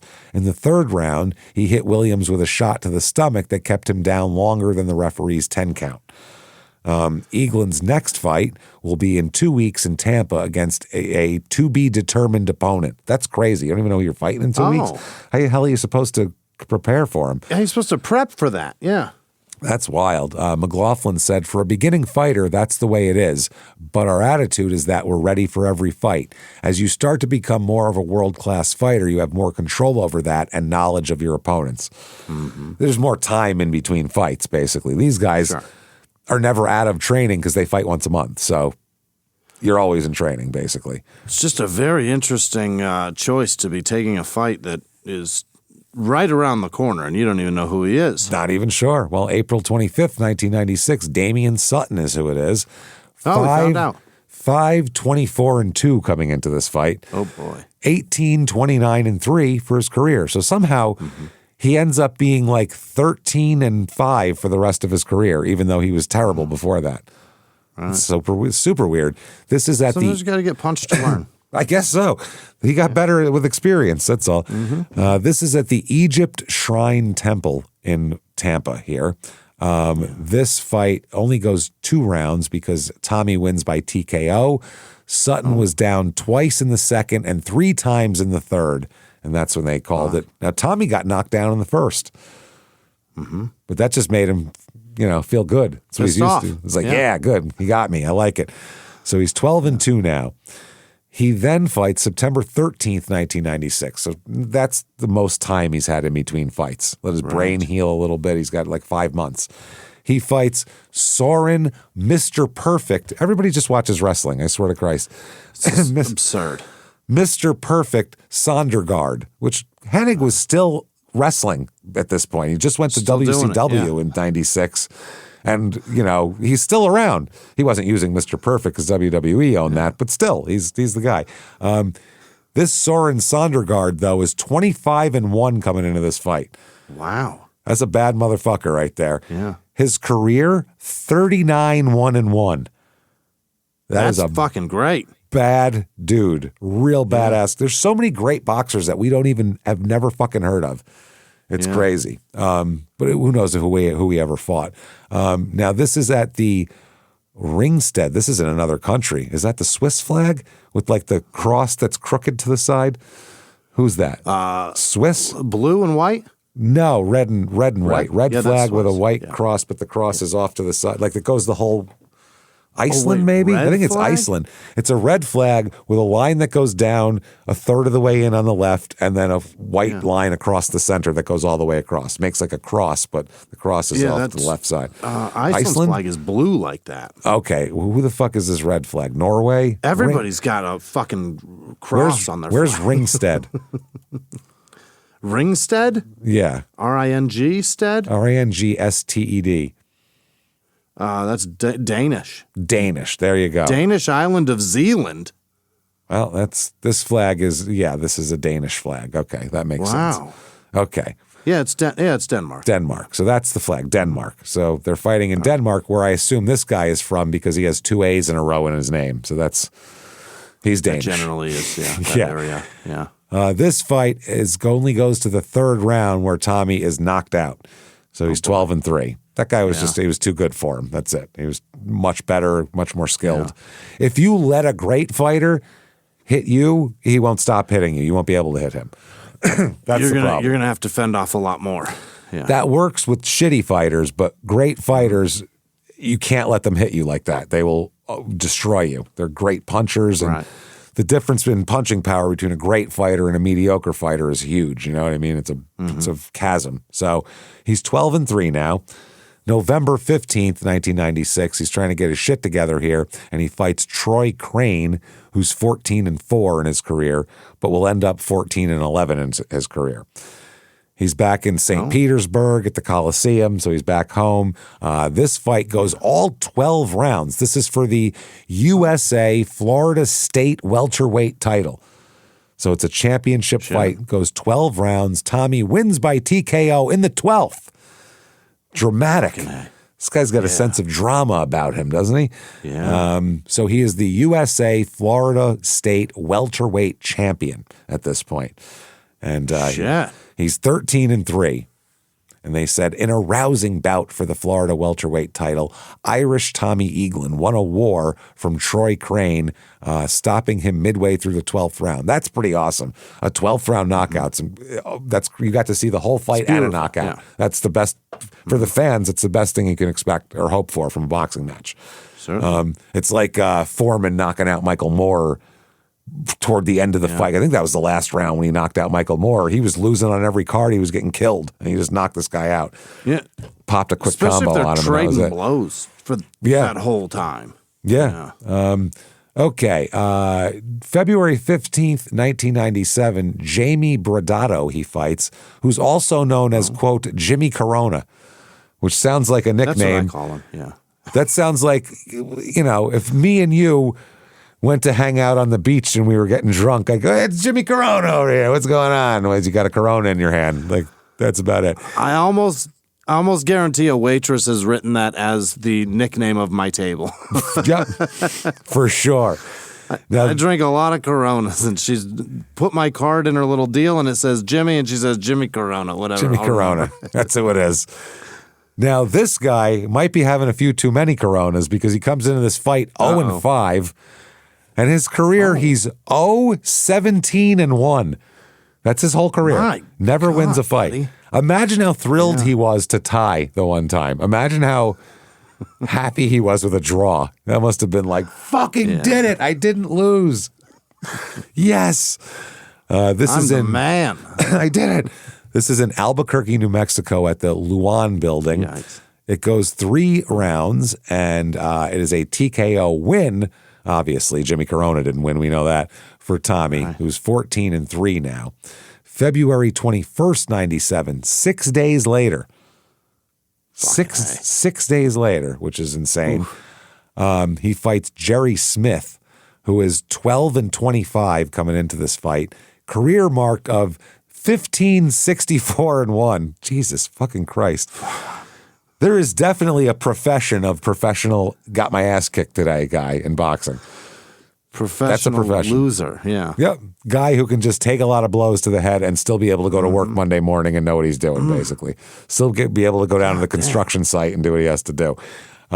This fight is in Florida. It goes all 10 rounds, but it's a unanimous decision win for Tommy, who was smoking him on every card by a lot. So not even close.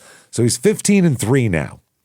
Now, there's an article from the Tampa Tribune around this time, Sunday, March 30th, 1997, that says, fighting helps Eaglin stay away from his troubles. Yeah, I would say. They said this article, positive. That's positive. It goes on to say, there was a time when Tommy Eaglin got into trouble fighting. Boxing helped him out of it. What a difference the gloves made, in addition to a caring adoptive family and a steady day job after he moved to St. Petersburg from Illinois. Not only did he experience a change of weather, but a change of purpose in life. And for Eaglin, it came just in time, even though he's only 21. Eaglin, who was arrested several times as a teenager for fighting, he was adrift and angry, running from the times he had as a 3-sport athlete and class president. His parents divorced when he was a toddler. That's one way to put it. Jesus. His relationship with his father was rocky at best. This is the article that's from. Along came Jill Hassung, a youth counselor who had first met Eaglin when he was 13 in a foster home. His father, Kenneth, was in prison and still is in Galesburg, Illinois, convicted of solicitation of murder, according to a Department of Corrections spokesman. The son was shouldn't loitering. Have gotten that far. It shouldn't even gotten that far, yeah. The son was loitering on the outskirts of trouble, but Hassung said, but when I saw what was in there inside of him, I stayed in contact with him. And 3 years ago, Hassung, who had moved to St. Petersburg, made Eaglin an offer to come to Florida, move in with her, and work for her family's construction business. Soon, he also found his way to the 4th Street gym at Hassung's urging. At the gym, he found a trainer, Jim McLaughlin, who also saw something, he said. Quote, he's a typical Irish fighter with a chin you wouldn't believe. He can take a punch. That's all. Yeah. Like what was the guy's name? Oh my God. Oh my God. The fucking Irish Republican, the IRA guy. The IRA fighter we covered. Yeah. I forget his name too. I can't. It's something with an E, and this is his first name. E's something. Yeah. I can't fucking. I can see his face, but my brain is not working for that. But he's the same type of guy. Yeah, that's a straightforward kind of the old school Irish boxer. He says, I think he has a potential to get a world title shot one day. He's really starting to mature, and he's going to get nothing but better. He was 40-4 as an amateur, apparently. Wow, which is pretty good. Including a state Golden Gloves championship. So he's also won the state Golden Glove. That's the Florida state champion. He's 15-2 as a pro. He won the state welterweight title at the Coliseum, beating Troy Crane. He's been on the cusp of the division's elite, losing a tough 10-round decision to Hurtado, who recently lost a world title fight to Pernell Whitaker, who's a great fucking fighter and a Crime and Sports alumni, I believe. If I'm not mistaken, we covered him. Eaglin said 2 more rounds and I would have taken Hurtado out too. If only the fight was longer, is what he said. I need 14 rounds. Yeah. Wow. As an Eaglin fight goes beyond toe-to-toe, it's cheek-to-cheek. His style is rough but refined, if you know what to look for. He's a brawler with punishing hooks and a touch of finesse learned in part from USBA featherweight champion David Santos, who's also ranked number 15 in the world by IBF, his training partner. So he's training with a world-class fighter, which helps. Right. He's seeing the quickness. He's seeing, how defense works with how they can block his shots. David said, Tommy said, I owe David a lot. He's sort of like my big brother in boxing. He teaches me a lot. Sparring with a guy like him gives you boxing skills you can't learn everywhere. And Santos said, I like Tommy's dedication. He gives me a lot of work. He's had a rough life, a tough life, but with boxing, he can go a long way. What he's doing right now is how I got good. By the time I was 13 or 14, I was sparring with pros. You can hit this guy with a bat, and I don't think you could knock him out.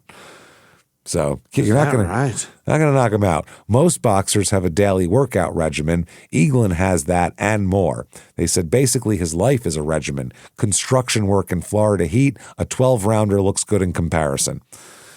Mm-hmm. And Eaglin said, the work is hard, sure, but it helps keep me from getting in trouble.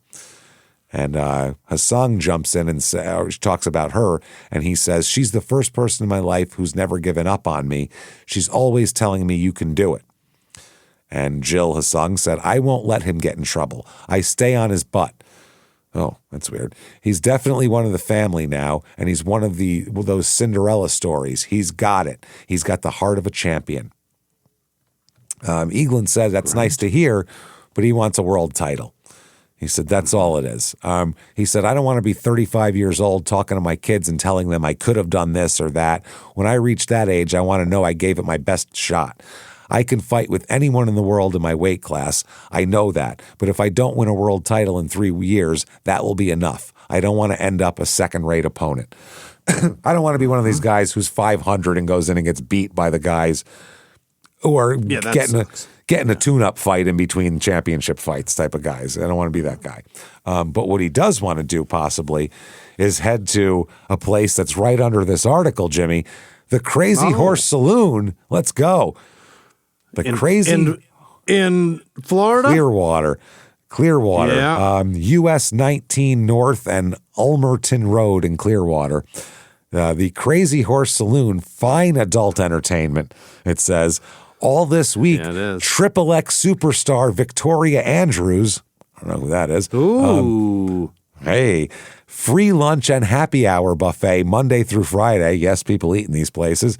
Oh my God. By the way, it's the funniest thing on this advertisement. By the way, free drink with ad, limit 1, and live remote on April 15th. Bubba the Love Sponge will be there from 6:30 to 10:30 in the morning. Yeah. In the morning, when everyone's bright-eyed and bushy-tailed at the strip club. At the strip club. All class. Oh, boy. Wow. June 14th, 97, Rudy Bad Boy Lovato, he's fighting. 6-9 coming in, 21-40-4 in his career. Wow. Oh, this is back at the Albuquerque, New Mexico Lujan building. This is a unanimous decision, goes all 10 rounds, and he loses. He loses to a 6-9 fighter by decision. Oh, no. Not he's good. 15-4. And he says he's pissed. He says it was a unanimous decision at the state fairgrounds. They said they smothered Tommy with an almost 4-to-1 ratio of punches. And that can happen. Like I said, judges see that and they think this guy's kicking his ass when he's not. Right. So he said there was one guy's bloody and it's not the guy that punched the most. They said these blows were mostly soft but accurate scoring blows to the head and body. There was no knockdowns. So they got he got one by far on all the scorecards. Eaglin, by the way, said he had the flu that night too. And he has a Jordan's flu game, huh? He's got a flu game. Eaglin also said that Eaglin had Lovato in trouble on the ropes multiple times, but let him get away somehow. October 7th, or October 4th, 1997, Chris Linson Jr., who's 10-0 coming into this fight. They fight at the State Fair Pavilion in New Mexico, and this is a 5th-round TKO win for Tommy.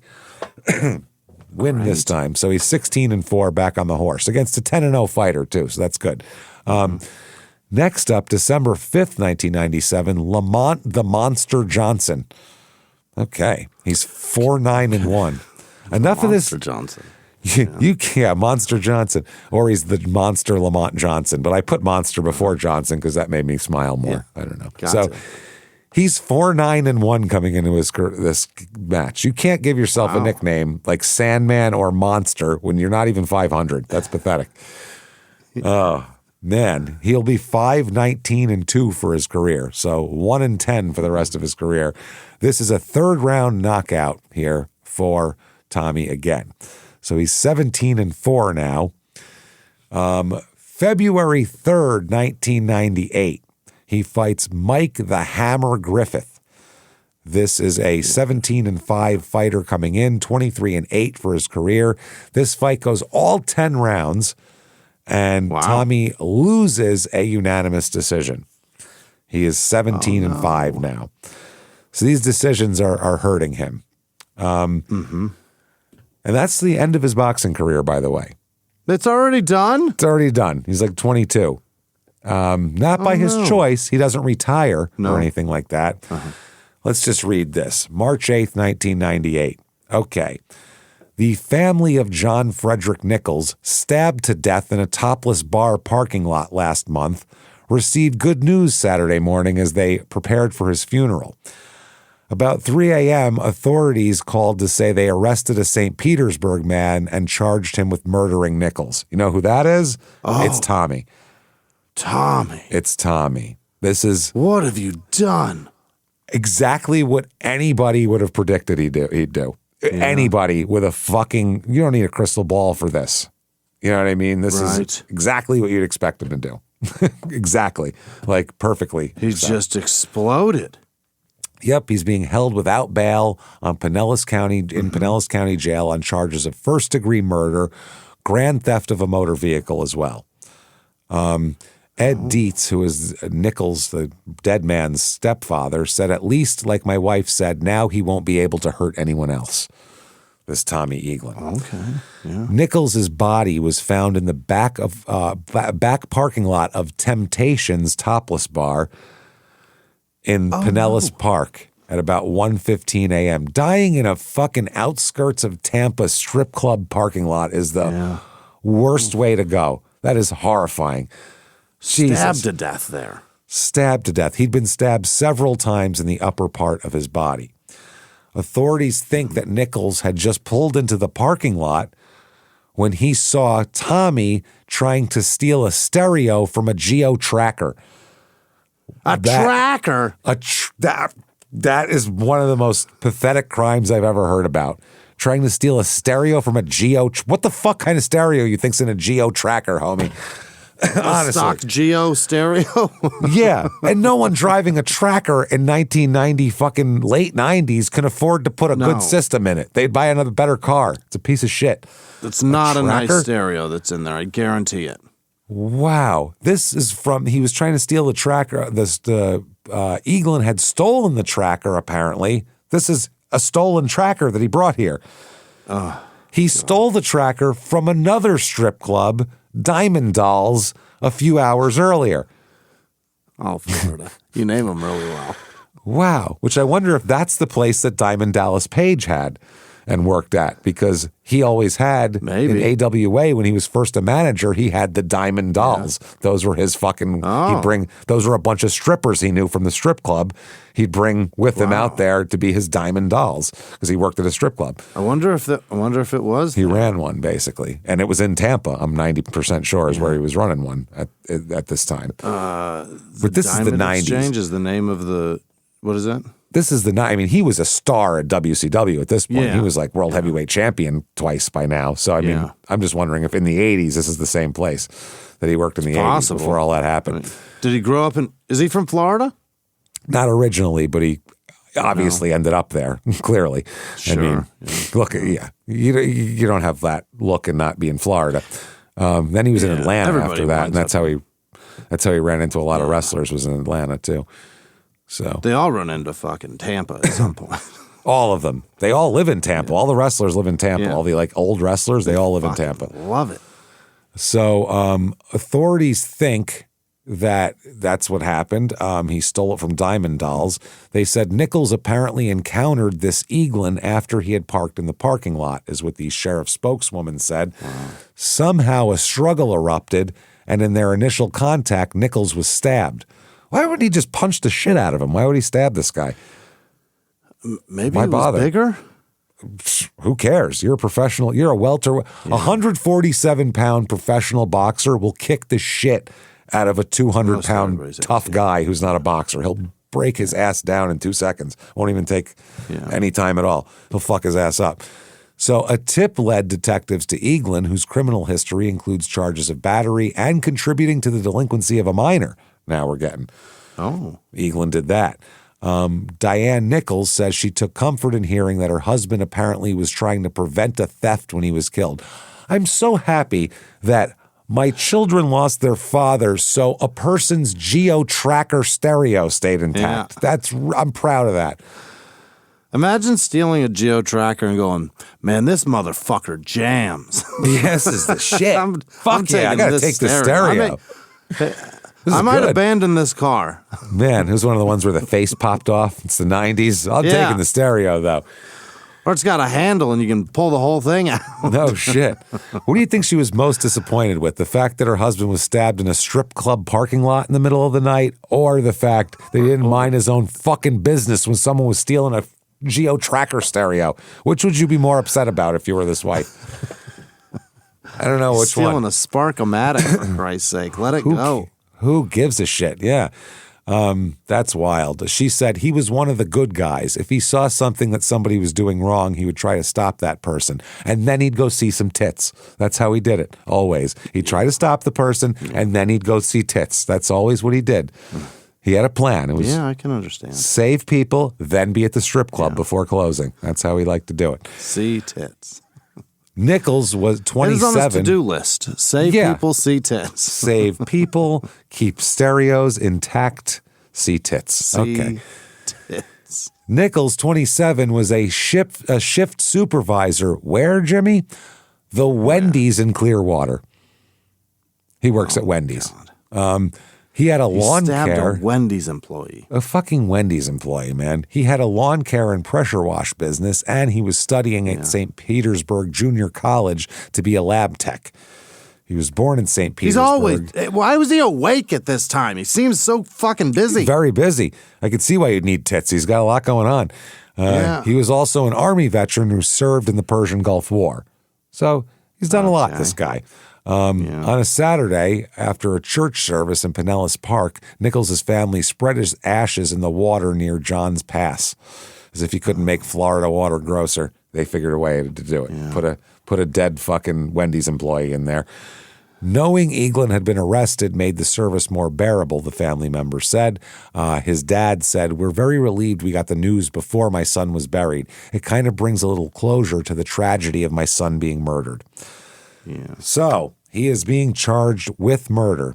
March 10th, 1998, Tommy's being charged with fucking murder, period. God damn. They said, they're saying early Saturday, the police KO'd their man. Eaglin, 22, was arrested and charged with the first-degree murder of John Frederick Nichols, who was found stabbed behind a topless bar. They believed he pulled into the parking lot, discovered him trying to steal the stereo, and that's what they think happened here. People who knew Eaglin said they're shocked by his arrest. Really? But Jill said she keeps his butt out of trouble. Yeah. Keep his butt out of strip clubs at 2 a.m. Nothing good is happening at a strip club at 1:15 a.m. Guaranteed. No. Nothing good can come from that. Nothing. You're not going to... Yeah. You're not going to make like business connections. You're not going to network. No. Nothing good can happen from 1:15 at the strip club. Except a boner. You're about to pay another ATM service fee for money that you should not be spending. So you can then go home and whack off that you could have done for free at 8 o'clock at night and saved yourself all this money and time and trouble. It's crazy. If guys just whacked off at home, there would be no strip clubs. There'd be tumbleweeds blowing through the middle of those places. They go, never mind, I'm not doing that. Nobody whacks off, then goes to the strip club. You know what I mean? Yeah. If you just took the 5 minutes and jerked it before you went, problem solved. Fucking night's over with. All that money saved. Yeah. Yeah, but wow. Guys going for escorts and they're looking through fucking those newspapers that come out of the free things and they're calling whack off. You don't all this shit. You have so much time.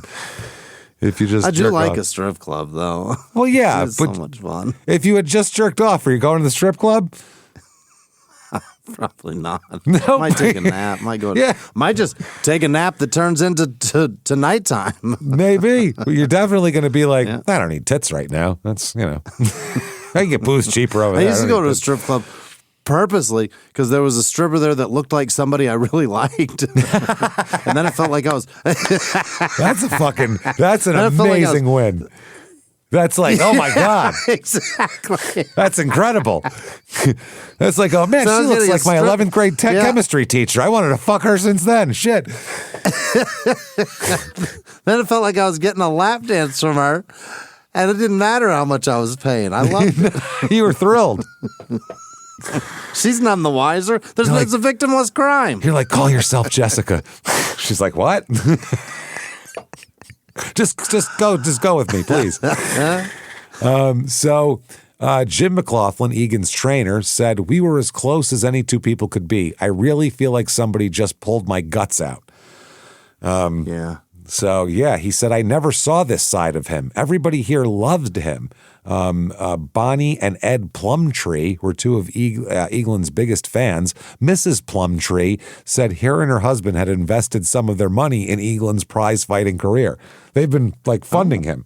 They said, the Tommy we know is a good kid. He had a very good future. We're very sad for him and the person who died. It's very fucked up. Yeah. They said his manager said that Eaglin's a single guy. He trained vigorously every day. He got up at 5 a.m. to run. He worked construction until nightfall when he'd report to the 4th Street gym for training. I mean, that's all he did. Yeah. They said recently he lost a close match. He'd taken a couple of weeks off to recover, and that's when this happened. They said the week of the murder, he was supposed to have come back for training that week, and he hadn't showed up. And people were concerned. McLaughlin said he was concerned about where he was. So he never didn't show up for training. Yeah. He said then came the early morning call from detectives who asked McLaughlin to come down to the jail.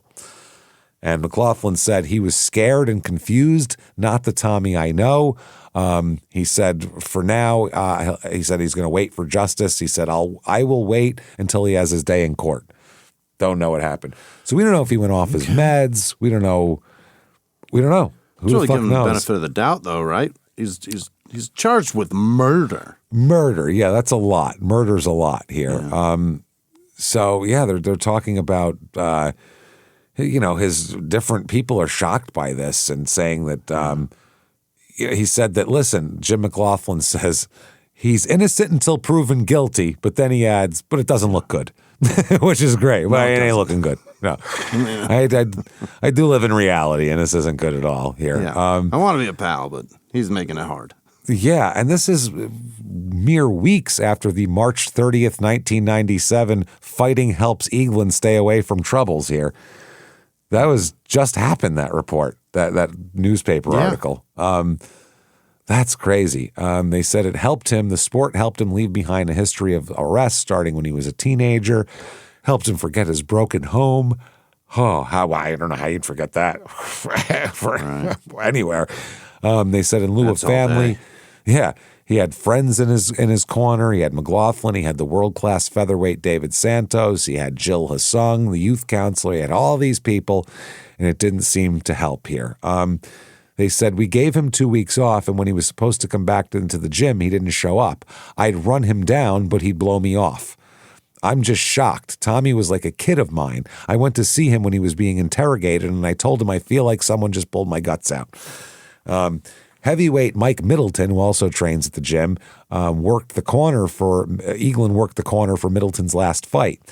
And he said he was just starting to make a dent in the boxing world. He's 22 years old. Think about that. So that's what's going on there. January 15th, 1999, Tommy Eaglin, who can't be reached for comment, obviously, his court-appointed attorney said, I have a client who's fighting for his life. I guess so. Yeah. Because this is January 15th, 1999, and he has been in jail since last February, since February 98. Yeah. So, yeah. His original trial was set for January 26th, but they were granted a continuance, which is obviously his dad is still in prison as well. So this is not great here at all. Eaglin, his friends in the boxing community say, holds out hope for a reduction of charges to manslaughter via self-defense. That's what he said, told his friends he's hoping for. He's like, I did it, but I was in a fight with the guy, and that's what happened. He's like, I didn't, I didn't like see this guy and be like, I'm going to go stab this guy to death. Like we got in a tussle, and that's what happened. That's going to be his court defense, though. That's it. Yeah, self-defense. So he goes, hopefully the prosecutors will lower it, and then maybe I can get out of here at some point here. His lawyer said that he wouldn't comment except to say a reduction is, quote, always possible. It's always possible. Yeah. I mean, anything's possible. Certainly. They said, we're in the process of taking depositions. Maybe you can talk to Tommy a little later, but not right now. They tell the Tampa Tribune. January 7th, 2001 now. So we're going to jump ahead. Still no trial. Pending murder trial has St. Pete boxer on the ropes is the headline from Tampa. They said sleep does not come easily for the boxer, perhaps because his troubled world darkness is a constant. In the silence of a jail cell, the mind takes him to places the body can't. He's a kid growing up in southern Indiana, playing basketball at a neighbor's rusting backyard hoop. He's a teenager smelling the perfumed hair of a high school sweetheart.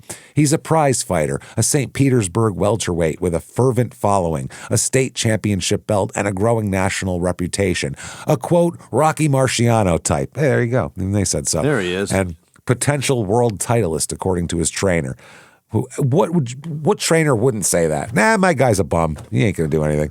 Don't worry about it. To the state, he's Dwight Thomas Eaglin, accused of murder. To those who know him, he's Tommy, a 25-year-old with baby-faced looks and powerful gloved hands. Police say those hands are more lethal than anyone imagined. So they go on to say that Nichols' body.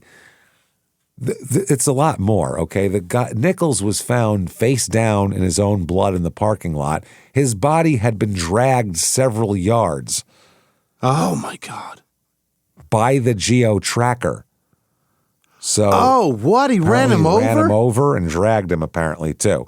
Fingerprints found in the tracker matched Eaglin, who was arrested 10 days later. That's how they found him. Fingerprints on the goddamn car, or else they would have never known who did this. Boy. That's insane. So he ran from the scene, meaning he knows he knows what he did. You know what I mean? Yeah. It's going to be tough to prove, to use self-defense if you're running away after running the man over. Yep. In an interview since his arrest, Eaglin has said he remembers the start of a fight, but not the finish. He blamed his hazy memory on, this is 3 weeks, so this is exactly from his last fight forward before this, a 3-week cocaine binge after that. Cocaine and alcohol binge. So he, end of that fight, he binged, and that's why he didn't go back to training, because he was still in the middle of it. Mm-hmm. That's why he was still in the middle of his binge. And Prozac also, that prefaced the incident. I don't know how cocaine and alcohol react with Prozac. I have no idea if it does at all, or if it doesn't. I have no clue. It's just something that alcohol's not good for it, I'll tell you that. I'm not sure. So Eaglin said he does remember that a man approached him, grabbed a chain he wore around his neck. See the junkyard dog? Who the fuck was here? Who wears a chain around their neck, like to grab? It may just be a necklace. The guy grabbed the chain from Eaglin's neck. From his, yeah.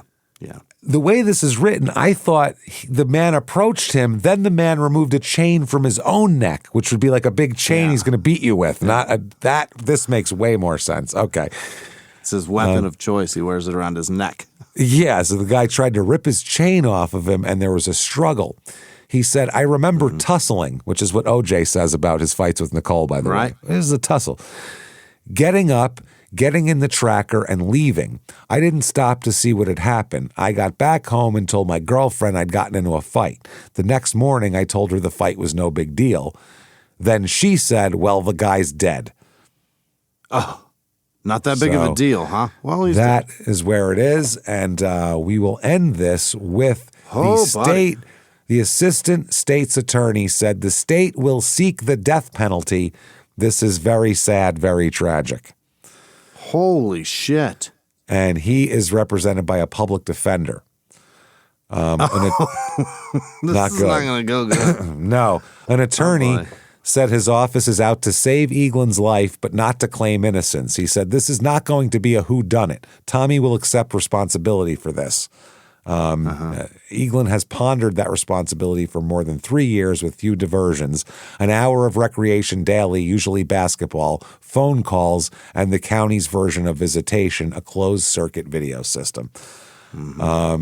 So there we go. We'll end it right there, I think. That's a good place to stop for now. Because this fucking story's crazy. We have really been telling something on this one. This is a great story, and I can't wait to get back to this shit. So anyway, there we go. We'll leave off with Eaglin in jail, in prison, or in jail awaiting trial, and with the death penalty up in his grill. So ugly. There you go. If you like this story or any other story we've ever told, please do us a favor. Get on whatever app you're on and give us 5 stars. It helps so much. It really does. Helps make the show more visible, and it just helps us out a lot. Also, tell your friends. Post on social media. Do all that fun shit. All. Yeah. Tell everybody about it. Do it all, but give us 5 stars and keep coming back and hanging out with us week after week. Follow us on social media at Crime and Sports. Listen to our other 2 podcasts, Small Town Murder, which there's 2 episodes a week, and you can even watch it on Netflix if you want. And also Your Stupid Opinions, which I'm telling you is just fucking hilarious. You got to hear it to believe it. It's so funny. You're going to love it. So check out that. Do that. Also, get yourself Patreon, or actually website first, shutupandgivememurder.com. Do that. Head over there. Get all your merchandise. First of all, everything from coffee cups to skateboards. And get your tickets for live shows for Small Town Murder, September 18th in Milwaukee. Only a few tickets left for that, like individual ones. I don't even know if there's a pair. So check those out. Minneapolis on the 19th of September at the State Theater. Some tickets available left for that. So get in there and grab those. October 3rd in Dallas. We're coming to Texas. If I'm coming to Texas, especially after what you cunts just did with the fucking weed shit, come to our goddamn show, at least. At least make it worth our fucking while, because we're not coming back. I'll tell you that much right fucking now. You've made some crazy laws in the past few years, and that shit has consequences, and you guys can sit there and shove them up your fucking asses, because I'm not coming there and fucking hiding while I smoke weed. Suck my ass. Anyway, San Jose, September 16th, where I know the weed is flowing and legal. October 17th in Sacramento, November 13th in Terrytown. It's almost sold out. November 14th in Boston. So get in there, shut up and give me murder. Get your tickets right now. Do that. Keep coming back, hanging out with us. Get yourself Patreon, my God. Goddamn. What are you waiting for? Patreon, patreon.com/CrimeInSports, just like the name of this show. $5 a month or above, you get every goddamn thing we put out. Everything we put out, including as soon as you subscribe, you're going to get almost 400 back bonus episodes you've never heard before. You can binge those, and you get new ones every other week. One Crime and Sports, one Small Town Murder, and you, my friends, get them all. This week, what you're going to get for Crime and Sports, old-timey articles are back. Right. Things were different back in the day. They were written crazy, and crazier shit seemed to happen. So we'll talk all about that. Those articles are the most fun of anything that we do, I think. And then for Small Town Murder, maybe the second most fun, Love After Lockup talk again. Season 7. Does Moo Moo get his thruple? Yeah. I'm dying to know. So you should be dying to know too. We can't wait to tell you all about it. That is patreon.com/crimeinsports. And you get everything we put out, every stitch of content, your stupid opinions, crime and sports, both small town murders, all ad-free. Ad-free. Fuck out of here. Take your shit and go, goddammit. Take it down to Texas and smoke it and get arrested. Who cares? Take it down there. Then you also get a shout out at the end of the show where Jimmy will fuck your name all up. And that happens right now. Jimmy, hit me with the names of the best fucking people in the world who would never, ever, ever stab us in a Tampa strip club parking lot. Hit me with them right fucking now. This week's executive producer, Happy Hour in Conroe, Texas, and Gary Howard. Gary! Arkadelphia. Can they fucking name anything in Arkansas? Damn, Gary. After something other you than are trucking through some rock. Yeah, that's bad. Bear, we love you, bud. We don't want to see you go out of these horrible places, man. Please. Arkansas is like McDonald's at this point. They put Ark in front of everything. Yeah, Stop too it. much. Peyton Meadows, Janice Hill, Jennifer we love them. Bashir, Bersher. I don't know. Well, thank you, Jennifer. Carla Clark in Arkansas. Maybe she could do it. It's her birthday. Happy birthday. She's Go 60. get Gary. Help her. Get on some board somewhere and change the fucking names. Help Stop Gary. with this ARC shit. It's not cute anymore. It's weird. Claude Cavallo, Vladana Kochek, Vladana, like the female Vladimir, right? Wow. Putin. A Russian Madonna. Vladana? Yeah. Diana Adams, Deanna and Vladana. Christina Musto, Orphans Home Life. I don't know what that means, but I hope it's a rescue of some sort, whether it's kids or dogs or something. Whatever. Rescue them orphans. Thank you. Appreciate you people. Other producers this week: Bradley Horn, Drew Labie, Holly with no last name, Wanda with no last name, Jeff Brown, Jay Campbell, Nick Boswell, Anthony Moniz, Munoz, the Hall of Fame offensive tackle for the Bengals. Anthony Moniz. Munoz is the Hall of Fame offensive tackle for the. That's right. Yeah, this isn't it. I saw him get inducted in the Hall of Fame. That was fun. Yeah, Raymond Shannon, Angie with no last name, Sonica from the Netherlands. Sonica, like Sonic's girlfriend. That's what I was gonna say. Gary Gorman, Tanya Frederick, Zach Ney, Michelle with no last name, Kim Christian, Connor Schroeder, Amanda Faye, Julie with no last name, Hillary Putnam, Brandon Battle, Leslie Heisler, Colin McKenzie, Angie Pelkey, Heather Morgan, Jade S, Tanya Stiles, Blair Buckholder, Woohoo with no last name, Zachariah Kittner, Joe with no last name, Lisa G, Rachel S, Todd Kaiser, fellow member of the Dark Humor Club, Mark Savage or Savage or Savage, James with no last name, Nikki with no last name, Gator Girl, Cheyenne Ozerowitz, Bo Tierney, Sybil Courier, Ashley Criscione, Jackson Clemmy, Rebecca Vivian DeVille, that's a fun name, Mayonnaise. I think that's them making fun of the way you say mayonnaise, James. Maybe. Sorry. Kat Finley, Julie at Bits 3D, TJ Reyes, Shelly with no last name, Syria Green, Onyx Ocaria, Megan with no last name, Tracy Scoba, Soida Palacios, Natalie England, Holden Mycock, James. That's a real person. Oh, well, yeah, I'm sure that's a real person. Mitchell, clearly. Dixon. How about that? Dixon after Mycock. They're probably Holden Mycock. Yeah. Yeah. They know each other. They're probably buddies. They listen together, I'm sure. Denise Zimney, Daniel Meyer, Amos with no last name, Mindy Henderson, Kaylee Bailey, that's fun to say. Kaylee Bailey. I'm shocked that there's not more serial killers whose first and last name rhyme. Right, just tired of hearing it.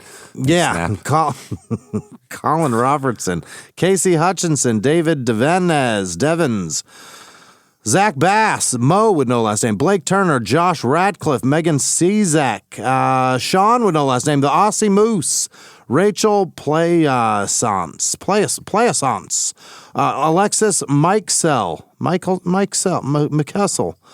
Becca B, Tim Barrius, Amelia Bibbles, All right. Heather Orozco, Melanie Fielkowski, Lindsay Eldridge, David Petion, Marcy H., Beverly Potter, Petey with no last name, Tom with no last name, Christy Brown, Mel Faborg, JHR, Aaron McMillan, Grace Z, Gina Stoner, good for you, Sarah Hotham, Hot Ham, Melissa Simons, Becky Fritz, Eliza, Chauffournier, Sonia Downer. You got that. Leia Jones. That's probably somebody named after Star Wars. There was never a name Leia before that, right? I never heard that before. No, I never saw it. Never. Jacob O'Keefe, Jay Farr, Amy Gunter, Karen Vladastelati, Allison Burns, Ludwig von Schitsmeer, James. That's a real person. Oh, yeah. No, I know him. I know him from a long time. We went to high school together. The von Schitsmeers were very prominent around my town. They really were. They owned everything. Ryan Janes, Brian Monta. You know. Montahano, Tanita Bandita. Another one. There's no way that's real. That's a fun name, though. That's a fun one. Ishmael Cox, Nessa and Sean, Juso, Pialto, Pialajo, I don't know, Heather Johannes, Karupin, with no last name, Janelle Bradley, Katie Jeffers, Melanie with no last name, Rhonda with no last name, Stephen Siciliano, Ashby, Jay, Poma Ijabako, Ibakeo. Oh. That's not right. Karen Stewart, Linda Lou, Paige with no last name, Vincent Nadaro, Billy Cranston, Robin Watkins, Rachel Peg Steve. Do it. I dare you. Yeah, get him. Run, Steve, run. They're trying to peg you. Run. Name is Peg Steve. Steve running at full speed. Damn it. That's amazing. Run, Steve. Running backwards, though, so he doesn't know his back's not to Miguel. Small Miguel. Miguelito. Hey. Miguelito. Miguelito. Cindy Purcell. Megan Milan. Kelly Spazzillo.